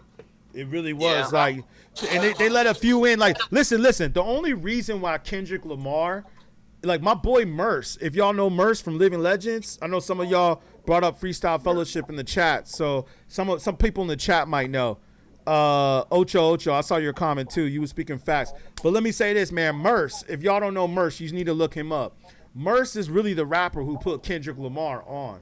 Like nobody was really effing. I mean, they was like Kendrick was making noise on the internet and he was getting big on YouTube. But when Merce was putting Kendrick on festivals, because Merce was the one I told some of y'all how I met MF Doom. Merce was the one that was putting all these rappers on this festival because he was down with Live Nation. Merce was supposed to be like the Kendrick Lamar. You feel what I'm saying? My bad, brother. This is the dude with the wigs? dreads, with the dreads, yeah, with the long dreads. Yeah, I remember. Yeah, that, he's man. still out I there. don't know He's still out there. He's not as big as he used to be. Dude's a millionaire. Don't get me wrong though. Don't get it twisted. Kendrick Lamar is a Yeah, Jazzy Moto. Yeah, you know Merce. Yeah, Merce is a millionaire though. Don't get it wrong. Don't get it twisted. Like he ain't broke. Dude's a millionaire, but he ain't famous. I mean, he's famous, but he's not like Kendrick Lamar famous. You know what I'm saying? But this dude was putting Kendrick Lamar on festivals, and so Dr. Dre got wind of that and just co-signed him. Basically the same thing that Dr. Dre did with Eminem. So it wasn't like, because let me tell you this, man, I'm from LA, so I know this. Like, Dre is not the type of producer that goes out and discovers talent. Dre gets rappers brought to him. Like, they say, hey, you got to look out for this rapper right here. Like, Eminem actually, I don't even think Dre found Eminem. I think it was actually Jimmy Iovine who found Eminem. but from an intern, right? An intern brought Eminem's demo to Jimmy Iovine, and then Jimmy Iovine took it to Dre. That's how Dre. Another lyricist. Yeah, that's how Dre finds artists. So it's like Kendrick Lamar really just got on because he was already making noise on YouTube. Had Kendrick Lamar not dropped the ADHD, I think the ADHD went viral, right?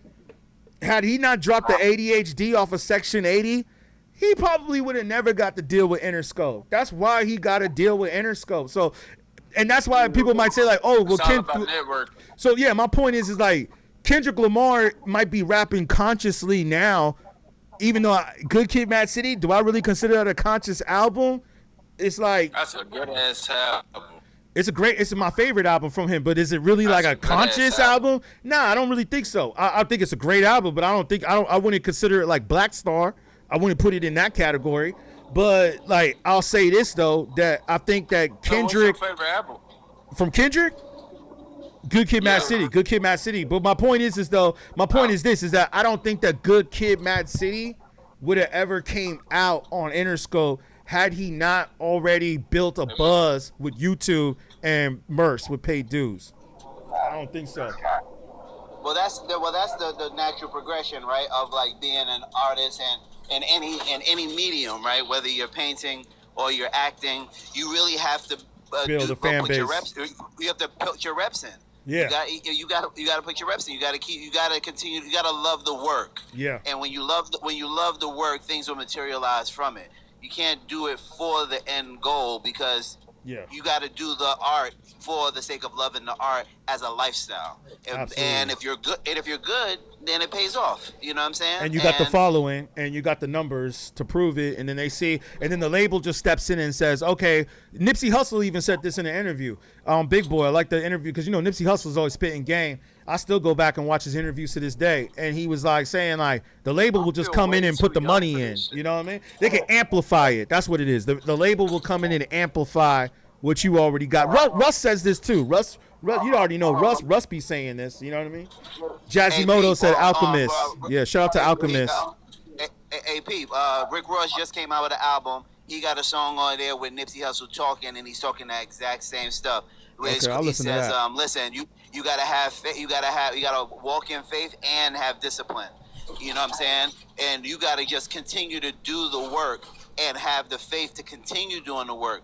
Because what it is most people, they stop when they don't see things happen. Right. So he said you gotta have discipline and you gotta have faith, and then that's when things happen for you. So it's funny that we talking about Nipsey. I was listening to Ross' album, and he basically had a whole, I guess you could say it was an interview that Nipsey did on the beginning and the end of his record, because I think the song is called Resilient Hustle or something like that. Mm-hmm. And it's really dope. Him and Leon Thomas. Mm-hmm. It's a pretty good record. Flat Daddy. You mentioned about 30 minutes ago when I was in here advocating for Ross. Yeah, he was advocating for Ross. And like I said, like we were saying that we didn't like Ross because of the name still in the well, really for me it's the Drake thing, but I like the fact that he got a track with Nipsey. I mean, you're right, because I think he did have some Nipsey verses on lock. So I'll definitely go peep. Hey, don't get me wrong, man. I listen to rap albums. I don't care what the streams say or what the numbers say.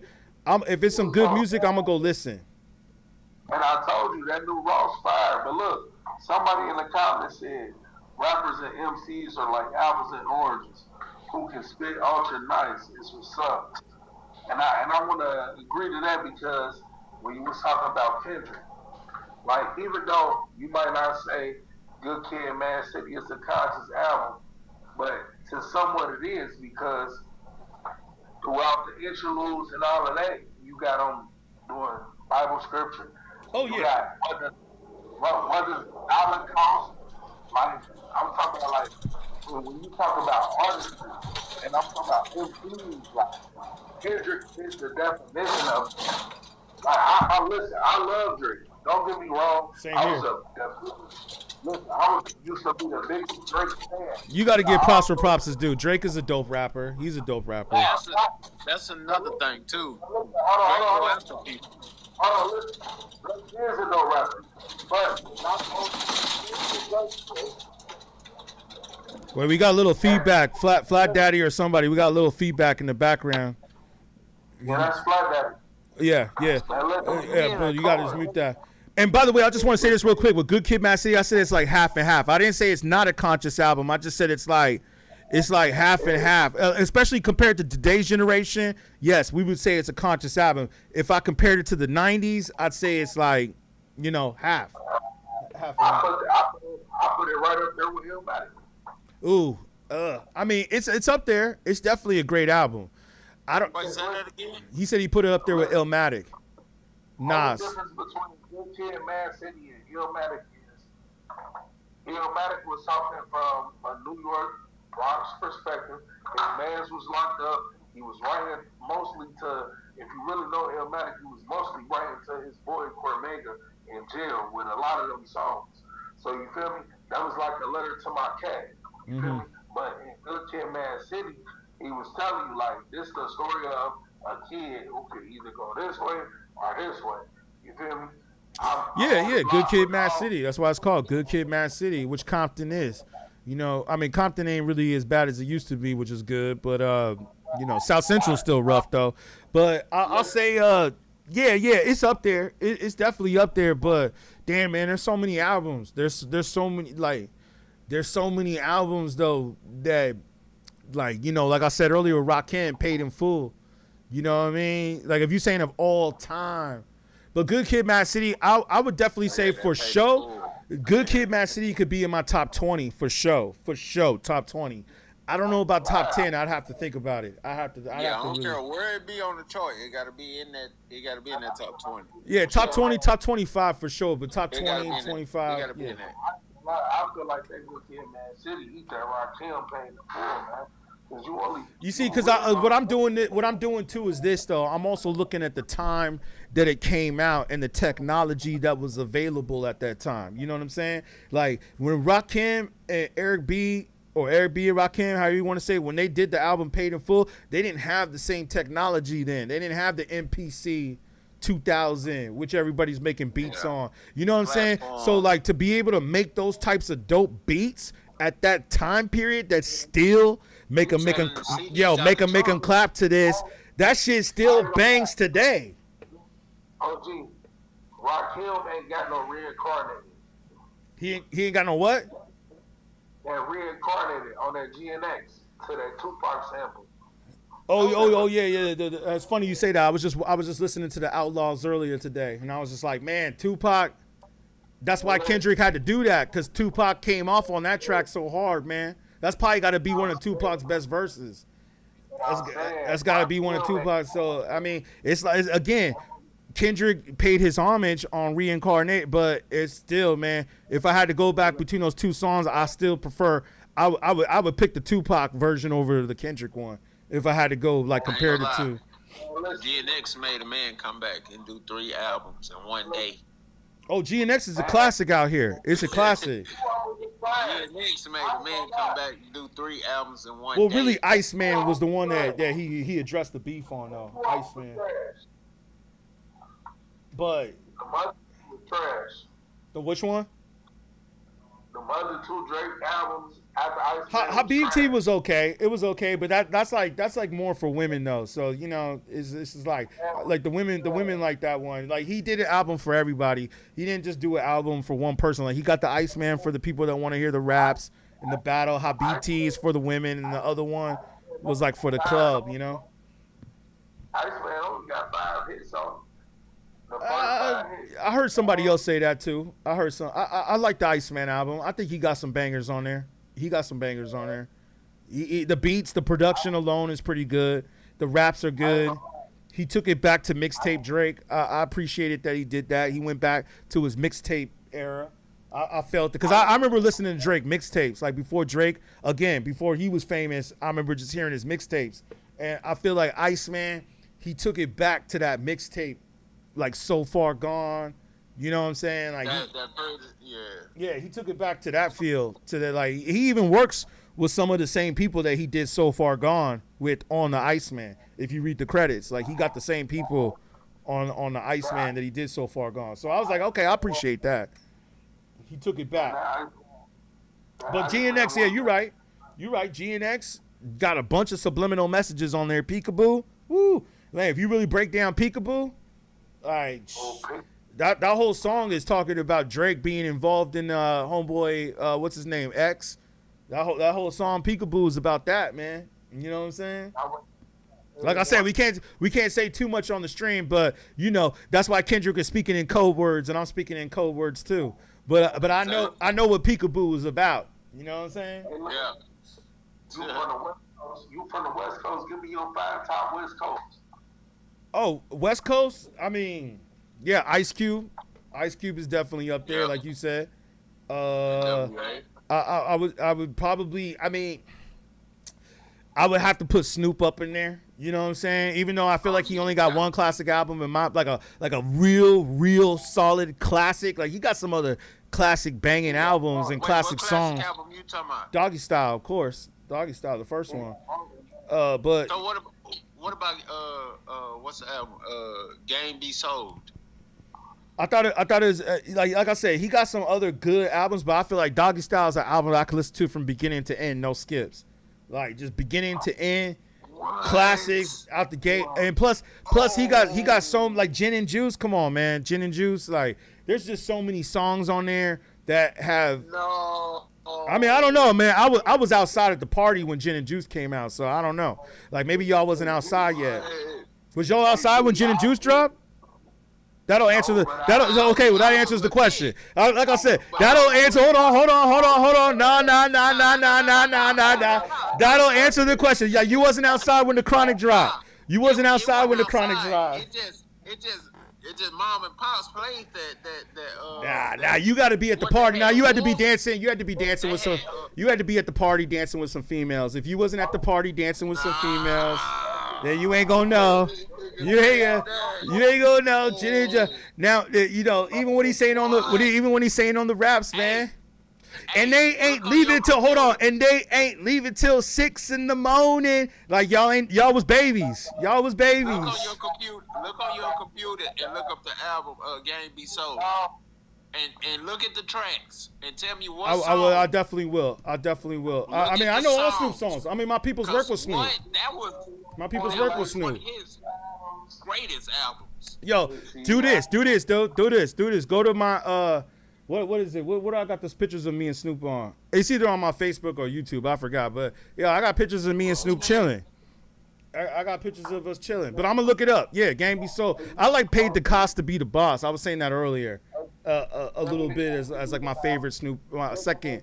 But yeah, Gin and Juice. I mean, not even just Doggy Style, like the Chronic, dude. I was outside when the Chronic dropped. Like that was, I still think to this day, I don't think that there's been a bigger, like just when that album dropped, man. See, that's the thing too. When those albums used to drop back then, there was a different energy in the streets. You know what I'm saying? You know how many people helped Drake on that Chronic album? Oh yeah, I mean it was on Interscope. The Warren G. Oh yeah, I mean Daz is all over it. I mean I mean come on, shout out Daz. Daz is definitely the producer. Well, I wasn't really talking about who made the beats. I was just talking about the album that dropped and the impact that it had on the culture. Like that album, The Chronic. Drake never wrote his own raps. You had the DOC on there. Right here, got it right here. Classic, The Chronic. Listen though, Drake never wrote his own raps. You had the DOC on there. You had Snoop on there. You had Warren G on there. You had Nate Dogg on there. You had Corrupt on there. Warren G just posted a video saying all the beats he made on The Chronic. I mean, listen, I'm a producer, so we all know this. I work with Daz's peoples, okay? Like, I could probably name people I was in the studio with that worked with Daz that made Gin and Juice. I know the dude who made the Gin and Juice beat and didn't get the credit for it. He never got the credit. But hold on. Let me ask you something. Yeah. What you think about MCA? MCA? From Compton's Most Wanted? Yeah, it's funny you bring him up. I was just listening to an interview today. Classic, man. Like he's a legend. He's a legend, especially from Compton. He's a legend. But it does his album is Compton's Most Wanted in the top 10 albums of all time. I wouldn't say that their albums are in the top 10. You know what I'm saying? And you're right. The game to be sold. I'm looking it up right now. Came out in '98, so that was still a good year, a decent year of rap. That was the album that dropped on No Limit. You're right. That's the one that Master P put out. Yeah. Like you said, when you guys tell me these albums, I definitely log them in. I've heard all these albums, but I'll go back and refresh. You know what I'm saying on them and refresh. I'll pull that one up too. Ego tripping, yeah. But yeah. No, you asked me my West Coast rappers though, but I definitely put Snoop up there. Like, come on, man. I mean, the Chronic, who regardless of who did the beats, I'm just talking about the album in general. The album in general is a classic album. Like, that is a classic album from the beginning to. Someone had said in the comments before, Chronic 2001 is good too, but I prefer the Chronic, the OG Chronic, over that one. Snoop. What's up? Snoop, you got, I said Kendrick, right? Snoop, Q. Well, I didn't say Kendrick, but I'll say Kendrick. So Snoop, Q, Kendrick. Where does the game fall into all of this? How y'all feel about the game? Somebody asked me that too. The game fell off. Game could be in the 10. He could be in maybe not 5, maybe not the 5. Yeah, he fell off. You ain't heard that him and DJ Drama, that new. Like I would put DJ Quick over the game. Oh, you gotta put the Quick in there. Yeah, I'll put. See what I'm saying, man? Like, I know real shit, dude. I know real rappers. You know what I'm saying? Like, I'll put DJ Quick over. Like, I ain't heard nobody say that. David, shout out David. I'll put Quick. Put that in the chat. Can I tell you my I seen that name. Yeah, Quick. Yeah, the fifth one would be tough, man. Yeah, maybe it'd be like, I mean, let me see. Let me look up real quick because I know I'm forgetting somebody. Like the game is definitely, he could be up there if you're just talking West Coast rappers. You got. Wait, y'all just only doing West Coast or just? He just, he asked me, West Coast. West Coast. Oh. I mean, like I would say Tupac too, but I don't know if I really consider Tupac West Coast because he's kind of from New York too in a way, you know. Yeah, I'm finna say I don't even think Tupac is from Cali. Yeah, he's not. He's from New York. But you know, you got You know, I probably put Nipsey Hussle up there. Nipsey Hussle. Yeah. My top Q, Snoop, E40. Yeah, E40's up there. E40 was a goal. Some people say Too Short too. Too short? No, I'm just saying some people were saying Too Short. Yeah. Oh yeah, too and you also got Mac Dre in Power too. What's my favorite word? E40 had SeaWorld going crazy the other day. Yeah, I heard about that. Not SeaWorld. He talking about SeaWorld. Right. Oh god. Yeah, the game. That's an honorable mention. The game is definitely an honor. The documentary is a classic album in a way. The documentary is definitely classic. The game since 2019, since COVID. So I know y'all gonna get ready to watch that Versus, right? Y'all heard about the Versus, right? The game best album was the album when he was sitting on the gold BBSs. That was the best album he ever had. You talking about the documentary, right? The documentary. I think so. He had his shirt off with the the documentary. Yeah, sitting on the gold BBS. That was his best album. The game got a song. It's him, Marsha Ambrosian, and Anderson .Paak for Nipsey Hussle. It's called Born to Rap. That's the album name. Bro, when I tell you gonna listen to that song, you gonna down there cry. The game got, I'm talking about his albums and his songs, bro. Despite all the corny stuff he do on social media, that man make hits, bro. And people don't realize it because we be feeding into this new little era of how we think. But, bro, dude got hits, bro. Even that him and DJ Drama. And that just talking shit. What about J.O. Felony or Spice One or Razcast? What about them? Razcast was a studio gangster.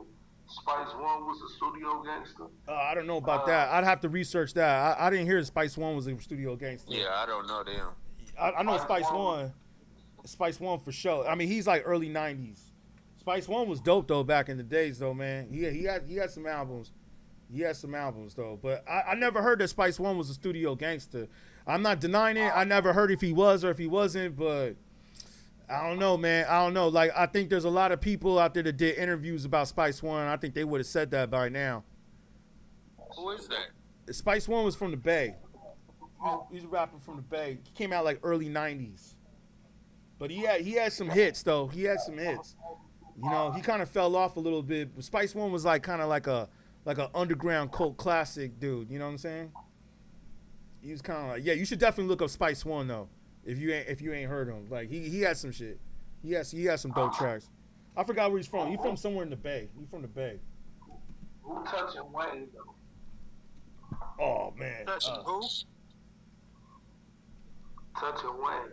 Actually, you're from Texas. My bad. Yeah, Spice One out there from you. Lil Wayne. Man, I spoke on Lil Wayne. Hey, I'll let y'all go.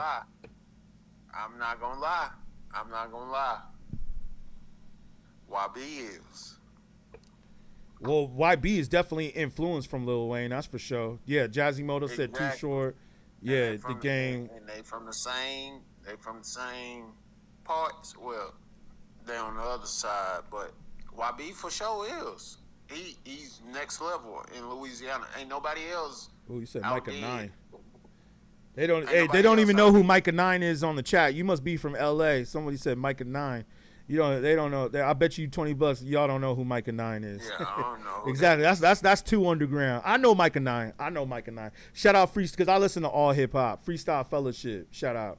Yeah. Micah 9 is that's like real hip hop shit right there. Like you got because like some people they just listen to what's on the mainstream. You know what I'm saying? But it's like Micah 9 is one of those rappers you gotta like. He's underground.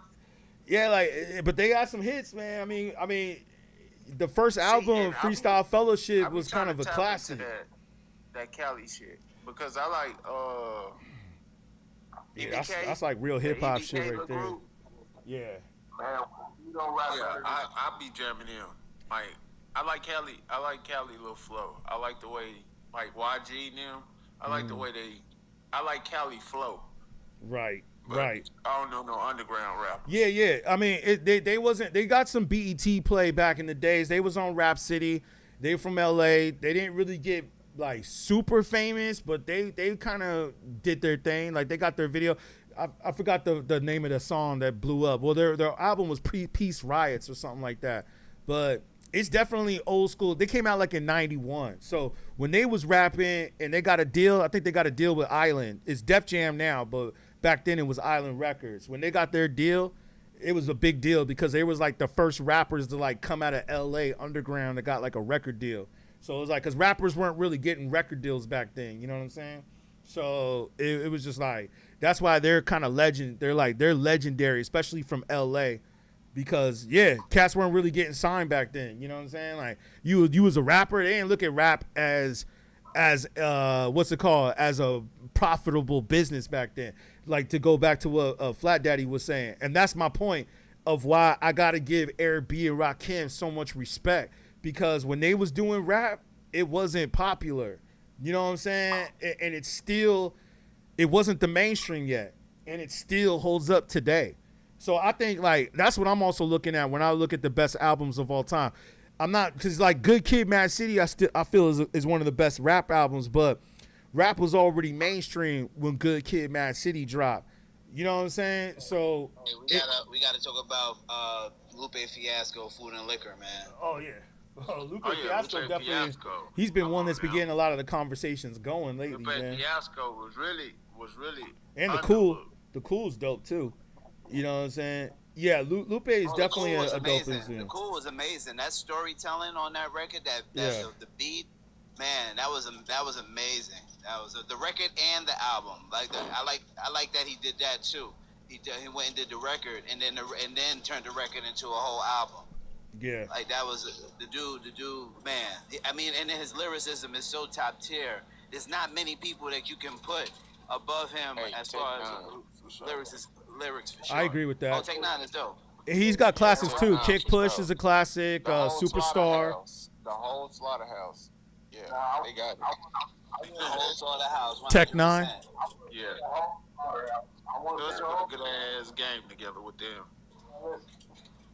Hip And hop. you know what too? People need to recognize Joe Buttons is a super lyricist. People don't, they see how he's successful in the world of the podcasting. But nah, man, he was elite, man. When I was in high school listening to Joe Buttons, I was waiting for the mixtapes to come out, waiting for the album to come out, sitting down, studying the lyrics. I mean, elite lyricist. People got to know that. I like Royce from Slaughterhouse. Royce was my favorite from Slaughterhouse, though. I ain't gonna lie. In the Midwest, we ain't banging Joe Buttons. We listen to more Joel Ortiz than Joe Buttons. Yeah, I can see that. New York definitely listen to Joel Ortiz more. But same thing with the Midwest too. Detroit, you got Royce the 5'9". You know what I'm saying? Like, I think a lot more people were bumping Royce out here in L.A. I ain't gonna lie. When Joe Button, this was Joe Button was at his best. When he was shooting at Jay-Z, that's when he was at his best. Now all the other stuff, I don't really know what to hear that because Joe Button also had the stigma that we know. Raekwon punched him in the face. Method Man touched him. Like, every time he had we getting the lower hand of the beat. So it was like, it wasn't really like something really listen to Joe Button, but I do see Slaughterhouse. And rap, man, people know who to mess with and who not. Everybody know not to go at Andre. Everybody know not to go at him. Everybody really know not to go at Wayne. Who you say? Lupe Fiasco. A person like Currency. Like, people know who to go at and who not to go to. You feel me? Like, so, that really ain't, everybody know Lupe top 10 for real. Yeah, Guru. Yeah, you know what? That's good that you're saying that because even when you listen to the podcast, I want to say some time ago, because not recently, they haven't brought this up, but there's a conversation that they have about the alien rappers that you just can't mess with. They're just so good that you just you don't even want to think about entertaining because they'll just leave you in the dust. So yes, there's definitely some artists that never been in battles, that have never been challenged because they're just so good. I agree with you on that. Jazzy Moto said you did the beat record for Slaughterhouse on BET Freestyle Backroom. That's your record. Okay, we got to hear your beats then, man. You know what I'm saying? You got to put them beats up. Yeah, I agree with you on the Slaughterhouse though. They was also smart too because they got rappers from all different coasts of America. Like you got the West Coast, the Midwest, and the East Coast all together in one group. So, Man, I ain't gonna lie, man. I like D12 better than Slaughterhouse. I don't know about that. Nah, Slaughterhouse had some. Yeah, they had some bangers. Plus, they had some dope production too. They had Alchemist and they had Khalil doing the beats. They had Riz. D12 had more hits than Slaughterhouse. Yeah, don't forget, Alchemist was doing a lot of beats for Slaughterhouse. D12 had more hits than Slaughterhouse. Mainstream. Well, they also had Eminem though, so I don't know if we can really count that. You know, I mean, having Eminem on your album was already going certified platinum, certified hits. You know, Slaughterhouse definitely had a whole album with Eminem on it because I remember that's when they had Twista as well. I remember that's when Eminem introduced Yellow Wolf into Slaughterhouse. On that whole album, they definitely had a whole album with Eminem. So I don't. Well, Yellow Wolf was signed to Shady. I don't think he was part of Slaughterhouse. He was on Shady though. Yeah. I don't remember Yellow Wolf being on Slaughterhouse. I remember him maybe being on a track. He wasn't part of the group though. Yellow Wolf was Slaughterhouse. I thought it was only 4 MCs, man. Last time I checked. No, Yellow Wolf was just Shady. Let's fact check that. Let's fact check that because I was there. Because then he discovered what's the one dude? I remember Yellow Wolf being a solo rapper on Shady. I remember him being a solo he got rapper. Songs with Slaughterhouse. Nah, yeah, right here. Slaughterhouse is Joel Ortiz, Crooked Eye, Royce the 5'9", and Joe Budden. There's no Yellow Wolf in the group. Either way. Oh, yeah. We got to fact. I already knew this, but sometimes I just want to fact check just to clear things up because I'm beatGrade. I got to keep my stream. People ain't gonna follow me if I ain't spitting facts. You know what I'm saying? I got to keep the facts consistent. Can you fact check B12 had more mainstream hits than I'm sure they Slaughterhouse? did. I'm sure they did. That I already know because of Eminem. Eminem. I mean, They like you did, had but Eminem, like with Slaughterhouse had the some what was it? My killers. band, like my band. These chicks don't even know the name of my band. Like, but come on, like, I'm sure that was more of a hit than Slaughterhouse. But I'm not gonna say that that was a better song than what was on Slaughterhouse. It's like I'd rather hear "Give Me the Cause Microphone." Slaughterhouse had some fast rapping Yeah. I ain't gonna hold you. lyricists. Like they was killing it. Also, Yeah, the that was a part producers. of that was a part of the problem with Slaughterhouse though too. The fact that they were so lyric heavy and they didn't want to capitulate to make like some of those radio records. 'Cause Exactly. That was the time. Exactly. That was the time when you had to make the girl song. You had to make the Yeah. the party song, and they did it and they did okay with it, but it always felt forced. And Yeah. and I think that was the big one. Some of the big arguments that these guys They had were amongst each underground other. rappers. They were more wanting to be underground and not cater. But they had Khalil, who's a ghost producer for Dr. Dre. You know, shout out to DJ Khalil, Self Scientific. What y'all know about Self Scientific? I know some of y'all probably don't know. That's West Coast, but Self Scientific, shout out. Yeah, Khalil, who does a lot of ghost production for Dre, he was doing a lot of Slaughterhouse beats. So a lot of those beats you heard were DJ Khalil. Look him, not Khalid, but Khalil. You know what I'm saying? Khalil. That dude is a dope, underrated producer. So dope. You know, this dude. There's another, what's the name too? Danger Hands was another one who was Yeah. the ghost producer for Dre. Yeah. I mean, Khalil did, he did Racks in the Middle for Nipsey Hussle. He did, so you know, like that's Khalil too. Khalil did a lot of Nipsey Hussle tracks. You know what I'm saying? He's a West Coast legend. Khalil, like underrated, dude. Like Khalil to me, he's up there with Kanye, man. He's up there with Kanye, but he don't be on camera. He don't do interviews. He don't care. He don't care about being famous. Like he's like, that's like industry secret. Like you only know about Khalil if you in the industry. He don't care about doing interviews or nothing. But that dude is up there with like Kanye. I think he actually did some beats for Kanye too, if I'm not mistaken. I'm not sure. Don't fact check me on that one. I'm not 100% sure, but I know Knots did. Somebody brought up Knots in the comment section. Knots definitely did. He did I Wonder, right, for Kanye. So it's like, yeah, some of these producers get slept on, man. That are, Nas did a yeah, lot of Chase. stuff with Jay-Z too, if I'm not mistaken. Yeah, Bospo knows what's up. Yeah, Chase. Yeah, there's some females up in here that know what's up with the real hip hop up in here. Bospo. Yeah, Chase Infinite. Exactly. Chase Infinite is definitely underrated. Khalil Studio was across your path. So you know what's up. Yeah, DJ Khalil. Exactly. That dude is underrated. If y'all ain't heard Khalil's beats, I highly suggest you go look him up, man. Like his shit is underrated. Underrated, man. I forgot he did a couple hits for Slaughterhouse though, and then he did he's Dre, like you said with Flat Daddy, you know what I'm saying, ghost producer for Dr. Dre.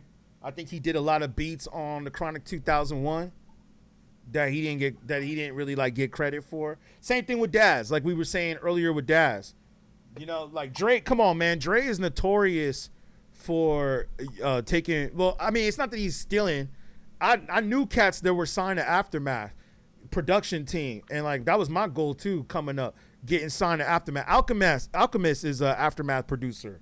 Like Dre would pay you, he'd give you like 5,000-10,000 racks to do a beat, and then he would just put his name on it. So he would pay you for the beat, but then he would take the credit and then do whatever. So I mean, these producers knew what was up. It wasn't like Dre was stealing the beats. You know what I'm saying?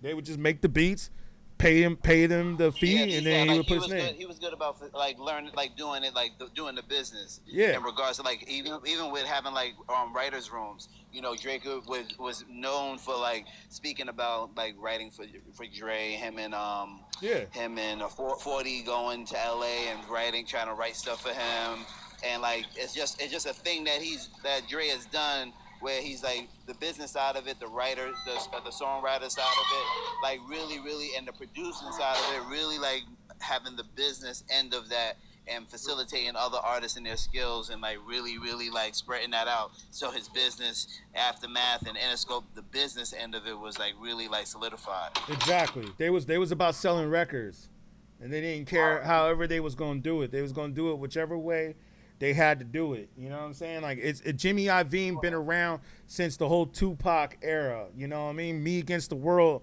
was on Interscope. Tupac Apocalypse Now, that was on Interscope. So Jimmy Iovine was very aware of Pac way before Dre came around and all that stuff. You know what I'm saying? So it's like, yeah, man, these guys, it was the record business. That's what they was into doing. And if they had to take certain producers' ideas, that's why y'all got to be careful sometimes, man. Because like same thing with Timberland. I heard Timberland's doing this little competition where he's trying to sign artists and producers. But it's like I went back and I read the terms and conditions because I was like, I want to know what they talking about. And in the terms and conditions, it says if you submit your music to Timberland, he has the right to have the rights to use your music for whatever he wants to do with it up to 3 years, even if you don't get chosen. So he can go back and take ideas from music that people saw. When I heard that shit, I was like, yeah, I ain't submitting no music to that. You know, I mean, I don't really do those contests anyways anymore. But I was just like, damn, man, for those that don't read the fine print, that means he got the rights to use your music and do whatever he wants to for the next 3 years. Even if you don't choose your music to win the contest. You know what I'm saying? So, yeah, man, cats got to be careful with that, man. You gotta read that fine print. Yeah, you got to read that fine print, man. It's like those are the new record deals now. Those are the new contracts now. Because, you know, cats don't really get record deals like the way they used to anymore. Cats don't care about being signed anymore. Like back when I was coming up, you kind of had to be signed. Like you were saying about the management and the artist development. You know, I remember that. Like back in the days, because I worked in the A&R department. And like back in the days, we would sign artists and then we would work with them. They might not even have a full demo or full album yet. And we would get the right producers and the right people, the right stylists, the right team together to put that artist together to help push them. But they ain't doing that no more. Now they just want you to already be, like we said with Kendrick earlier, you just got to already be ready to go and already showing that you got numbers on your own. And then the record companies will come in and amplify it. You know what I'm saying? But yeah, it's so easy to get on now than what it was back in the day. Oh yeah, man. Oh yeah. I wish we had TikTok back in the 90s, man. Like, man, say.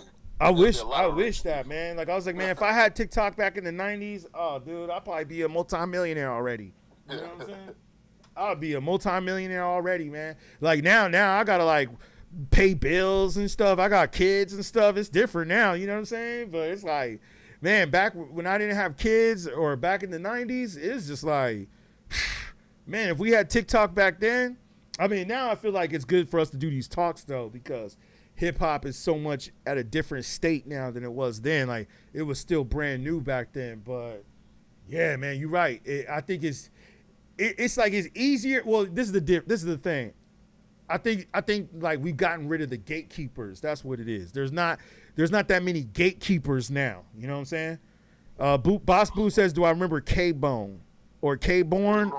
I'm not sure if y'all know. Nowadays, you can just put yourself on. Exactly. Bigga B? Yeah, I heard about Bigga B, yeah. Yeah, you could put yourself on. If you're willing to put the work in and do it right, you could put yourself on. Like, if I had the time and the energy, I would be doing what Russ did. I would be doing like a video every single day, a new rap song, putting out albums like all the time. And then you could probably eventually get on. You know, if you just keep dropping something in the algorithm, all you need is just one of them songs to hit. You know I'm gonna tell you guys, man. I'm a little torn about the way that the industry is, because yes, you know, you can't put yourself on. The gatekeepers are gone, but there's no real stewards of the good music. Right. There's so much slop that comes out because of the access. Yeah. So it's like the double-edged sword. So there's the good side of it, but then the bad the side pros of it, and the cons. It's like which one outweighs the other, because it is great that anybody can release anytime they want, but now that there's no A&Rs to develop artists, and then there's a bunch of trash. You got a lot of popular people who are not good in their art, but then they still get fan bases based off their personality, and now these fans are trying to tell you that you don't know what you're talking about because they like a person's personality. That's kind of how I think about. I'm glad you brought that point up. No, that's facts, yo. That's kind of how I feel like, to go back to what Glowman, what you were saying. That's kind of how I feel about Kodak Black. Like I think Kodak Black just got a real interesting personality. You know what I'm saying? Like I think his personality in like he got some cool tracks and some cool flows. You know what I'm saying? Yes, you know what it is, my brother. You know what it is? He's that authentic Miami sound, and I think people are very attracted to the fact that he sounded very mature at a young age, as opposed to him being as opposed to him being really skilled. Yeah, I agree. And Boss Boo made a good comment right here. Said also biting is acceptable and everyone's an NPC. Yeah, let me shout out Frank real quick. Let me just go through some of the comments. He said, I miss when you can put 6 or more on a track. Yeah, in West nowadays no more. Yeah, I mean, wait, let me go back to Boss Boo. Like, yeah, you're right. Like people be biting nowadays, man. That's the one part about hip hop that I don't like, man, is that people just want to sound like everybody else, and it's like. I mean, people putting like 15 to 20 songs on one album. Like, why you put that many? Save some of that for the next album. That's what Future did. He did like 22 songs, right? But that's because music is a hustle. You see, all these guys are selling their publishing. So now, since they started selling their publishing to these venture capitalist firms, they're starting to put more and more records out because all of that stuff is royalties that's coming back and going into the venture capitalist firm. Mind you, they're getting hundreds of millions of dollars. And the firms are getting the rights to the royalties. So they got to drop record after record after record, especially while they're hot, because that's what's going to justify the money that they're getting from the firms. Not quite really, on a sense, because you got some people like Tyler, the Creator, Lil Uzi Vert. They'll drop one song or probably 15 songs. And disappear. See, and that's what these men still got a buku money. You know what I'm saying? Versus people putting out 2 discs on an album. Like, why you putting 2 discs out on the album? Just do a part 1 and a part 2. Oh, you talking about like J. Cole? Why you gotta flood us with 22 songs in one album and want us to know every word from this, and then you hit your concert, and you suspect everybody know it. Ain't nobody got time for that, because guess what? It's another rapper coming with their music. So now I gotta learn this music and go to this concert, and it's all confusing. No. That's all what he talking about. Back in the day, you could drop 10 songs, 15 songs, 12 songs. You know all these songs, you go word for word from the concert. Boom. Go to the next concert, the next artist. You can drop. He dropped the same amount. These records had quality to it, though. These records had substance to it. These you know what I mean? These records actually meant something that, you know, as opposed to the way that they're you know, producing records now. These songs and these records, man, they all say the same thing. They all on just different beats. It really ain't about nothing for a lot of artists. Not all, but for a lot of artists, music is a hustle. And when that started to happen, it really turned me off a lot. That's why a lot of these rappers are streaming now too. A lot of them are streamers now too. You know what I'm saying? Especially with the Drake albums. He dropped 3 albums. Why you drop 3 albums and there's 15 plus songs on them? Some people said it was to fulfill his contract. I think that was on purpose to finish his deal so he could get out of that deal. Yeah, he didn't want to be on Universal no more. That wasn't just cause he never did no shit like that. But since he got into it with UMG and But no, you want to know something though? For Sean, Hidden Gem behind them albums. If you go back every album, if you go through the 3 albums, you know. HIM, which is the first letters of all 3 of his albums. It's called Him. Have you ever noticed that? What do you mean? The first 3 albums? No, I didn't notice that. Shout out Schoolboy Q though. You're right about that. For Sean, people don't know, but I think you know about Dilated Peoples for sure. Nobody said Dilated Peoples yet, but I didn't know that about the Him. I didn't know that about them. What does the Him stand for? I'm gonna keep going. Let me just say this to my people on YouTube real quick. I'm gonna sign off on the YouTube. You got Habidi. Yeah. Starts with an A. And then you got Iceman, and then the other one, Maid of Honor. And you got Maid. If you take them first 3 letters, in each, the first letter in each one of them albums is called Him. So you think he did that on purpose? He did the algorithm He on did purpose. that on purpose. Now, What do you believe is the meaning behind it? I don't think that because he's trying to tell Kendrick he's him. Oh, I see what you're saying. You know what I'm saying? Right. Which is fine. Which is fine, but that's a waste of that's still a waste of records if that's the only thing that you're trying to do by doing that. Exactly. But you dropped 3 albums because this man had the world singing this song and having you just book the party. You know what I'm saying? Yeah. I think that there were multiple things going on behind the 3 album drop because we'll know what's up with his next move. I know that he was looking to sign a new deal with them guys. I think they threw almost $1 billion at him.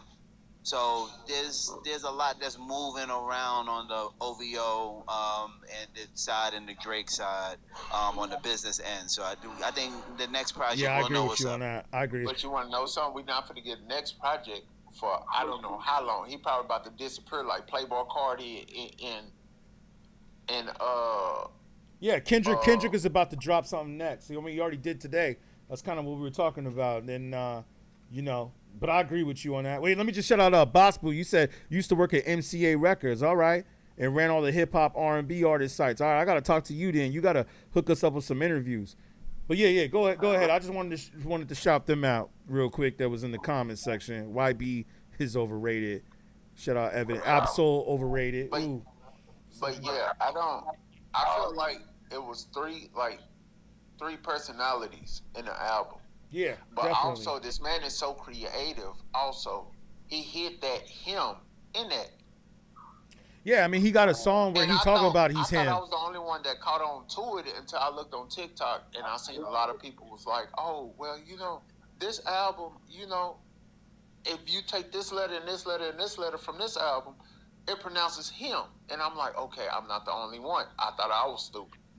You know what though, my brother? I feel like this. I feel like once the whole thing happened between Drake and Kendrick, I think it really exposed a different conversation, right?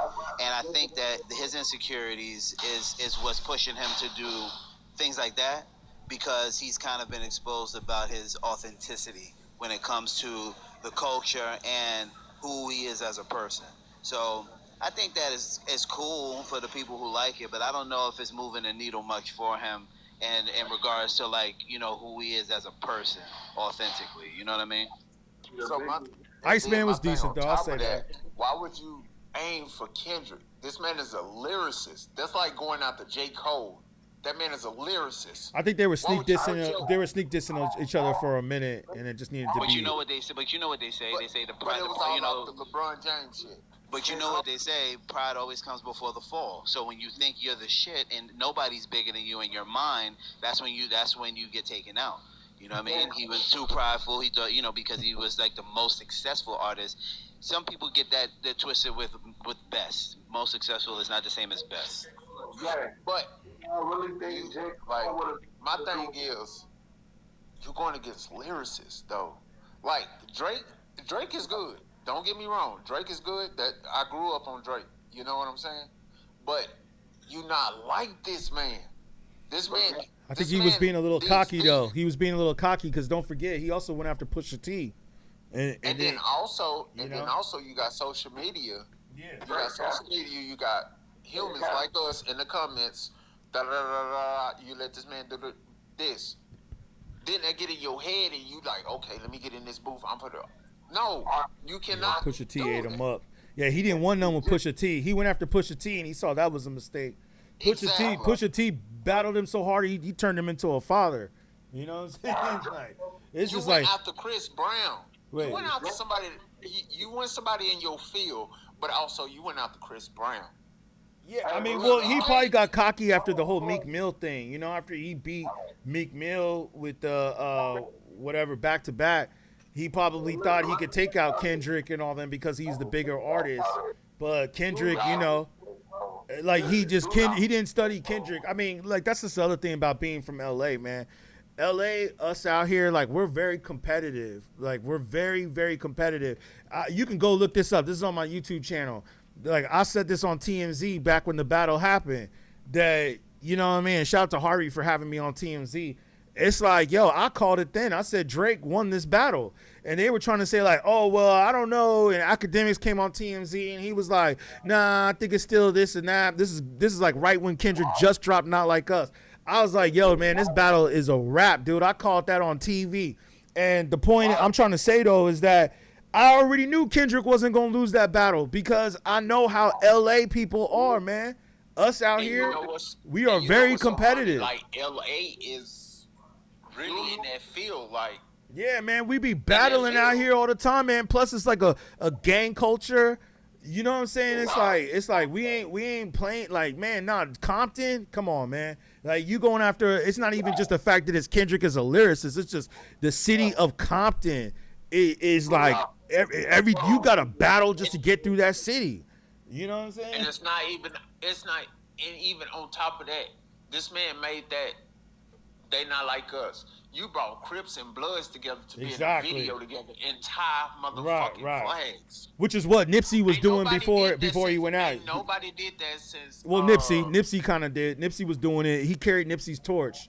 He did what Nipsey was trying to do.